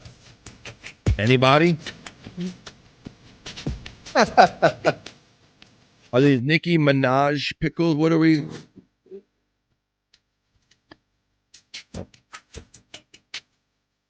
Cardi B pickles? Party pickles?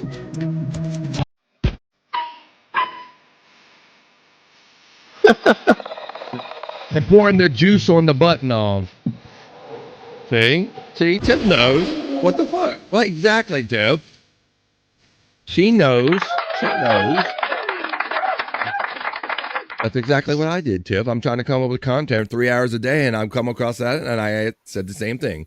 What the fuck is that? Like no, I got to bring it to my people. Mandy Div Rob acknowledges Rob Taker, Wavy G, and FJM, and she's having fun with all the emojis as she always does. And we're having fun right here on BF Live The Vibe. I got one more piece of content, guys, and this I think I saved this one for last for a reason because this is a pretty perplexing one. Scott, Andrew, and chat family, please tell me that you can help me figure out what the fuck is this? 君と二人ハッピーなフューチャークラフトしていこうよだってその気になっちゃってんの全部君のせいだぞ無自覚で本当にはいっちゃうんだ目が離せなくなってくその気になっちゃってんのときめきのクエスト一目に一も使わない偽りない気持ち一緒にいたいんです Anybody? Well, the old man had cardboard out like he's going to break dance, but yeah, but then more you look at it, Scott, it's like I don't think it's not the 80s anymore. I'm thinking that's more like his bed, maybe. Oh, that might be his house, Scott. Oh, it's a TikTokio. Oh, I get it, TikTokio. Yeah, see his shoes are right there, Scott. That looks like a living room situation there.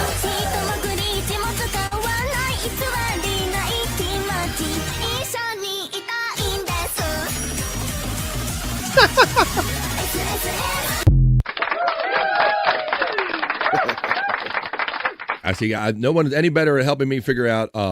Oh, what the fuck is this? Visions of a bad trip. So our friend Josh in Tennessee checking in. Great to see you, buddy. And, you know, I said as much. I said the whole time. I'm like, Tennessee. I said, I know Josh is always around. He's only on a job site where, you know, it's restrictive. They don't want you, they want your clear attention on what you're doing, or you're in a place where you don't have like service. So I'm glad to see our friend Josh in Tennessee being part of the show again here on The Vibe. There you go. Visions of a bad trip. Well, there you go, guys. We ran out the folder on that, I guess, but we didn't get any closer to figuring out what the fuck was any of that stuff. Just visions of a bad trip. All right, well, let's see what we can get into in the last couple of minutes we have here on The Vibe. What is this? What the fuck is this? I'm looking for that. Cross that off. All right, guys. Well, let's get on. I got some fun videos I can show you right here. I'm going to show you this. I wanted to play. I'm going to do. Well, actually, I got some stuff. Other stuff I got to clear out of the hopper. Andrew. All right. This is inspiration. Andrew might have seen some of these. Andrew might have submitted some of these. I don't know. I'm clearing out my hopper, Andrew. No, we're not doing what the fuck is this no more. We're going to just finish up clearing out my hopper. I wanted to play this video because Andrew likes baseball and Andrew likes sports and Andrew likes good stories. Check this out, bro. Yes. We heard of Jim Abbott, the pitcher from the Angels, right? Yeah. He had the one-arm pitcher. Well, how about a legless pitcher? Look at this guy.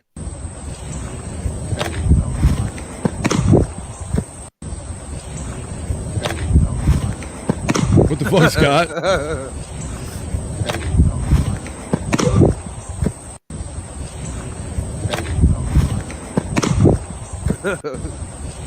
That's crazy, but then I saw that. Let me show you another video I got. Some stuff I had in my hopper for a minute. Josh says so nicely, glad to be back. Show is still great as usual. Thank you for that. Thanks for keeping my work day entertaining. Well, that is part of the goal, just to lift everybody's... Maybe just lift your day a little bit. Space Nerd says, go Mariners. She's way into baseball now because her Mariners are in the thing, man. So good luck to you, to your Mariners there, Space Nerd. It's going to be tough to win at the Blue Jays home. Wavy G says his favorite Lord of the Rings character is Legolas. Hi-yo. There you go. Hi-yo. It's Legolas. Hi-yo. There you go. All right, well, I think I had a follow-up on that because... Here's a little quick video. Now, you thought that was something. I'm thinking, how many guys can do that, Scott, or be in that condition? Well, check out this guy. Look at this.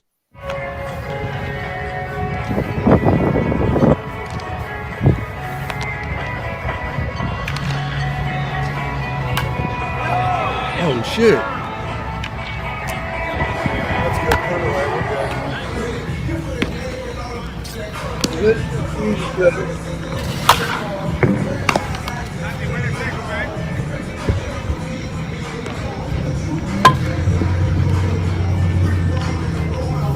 Oh, shit.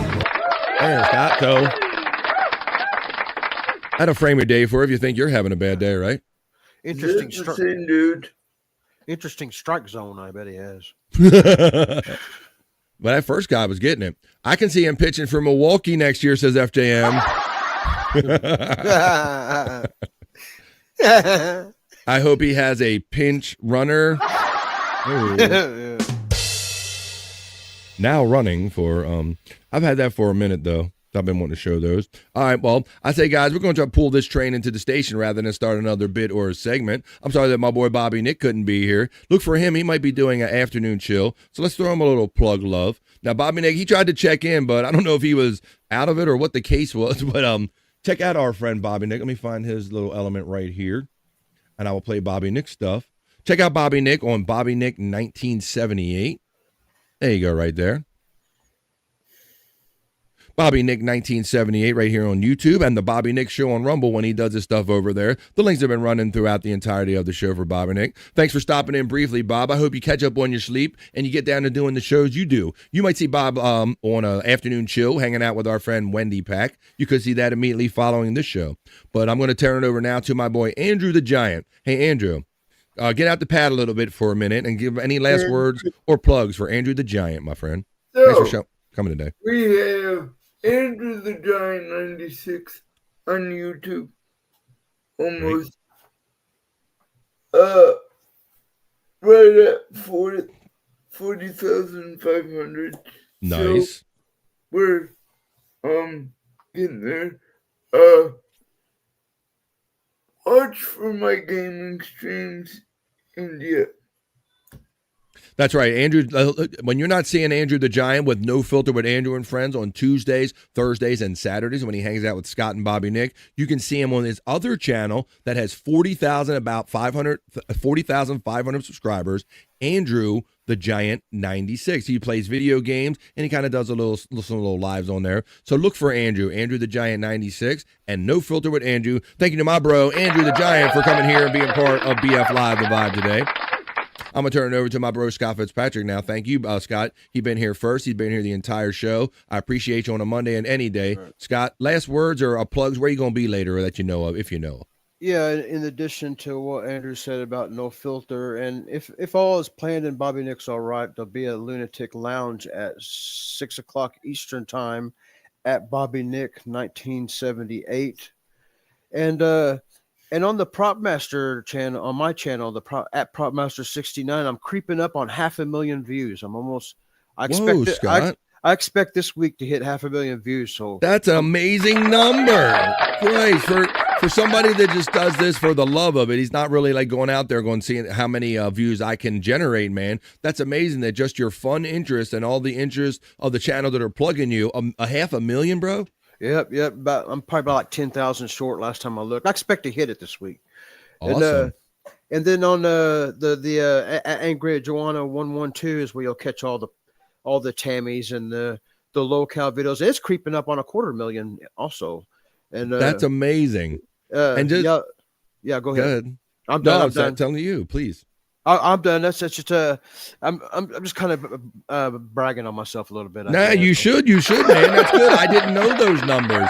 Matter of fact, I'm not even sure my total views. I don't look at those things every day, but I think it's awesome that something that you just do for fun, you're generating those kind of numbers. Coming up on the 250,000 and the 500,000, it's Scott Fitzpatrick on the Angry Iguana 112, and his older stuff exists over there on Prop Master 69. Well, awesome. So go always check out our boys, and if you go to those channels and you hit that, fill in that little bell notification, then you don't have to type it in every time, because every time that we come on and do something, that little bell notification will send you a nice little said notification, let you know exactly what we're up to without having to go to each of our pages to search for it. But I hope you do. And I hope that at 3 o'clock right now, if you're not a member already over there on the Levyverse, go member up, because Bob is doing a members only show right now.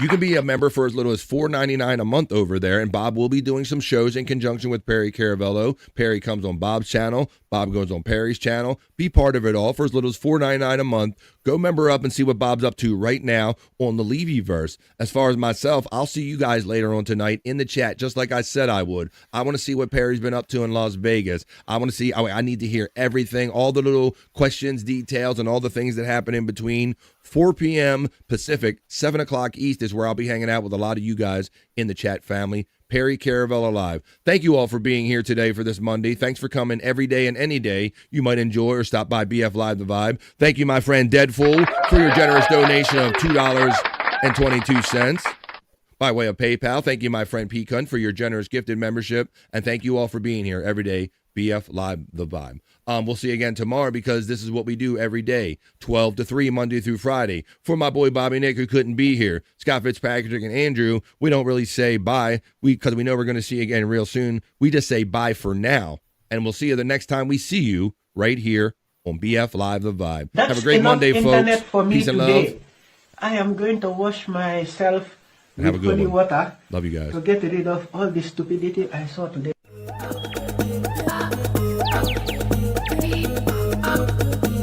Jackie Mason. Fucking Bobby's fucking funny. Bobby Grant. I gotta give it to you. Line of the day, Bobby.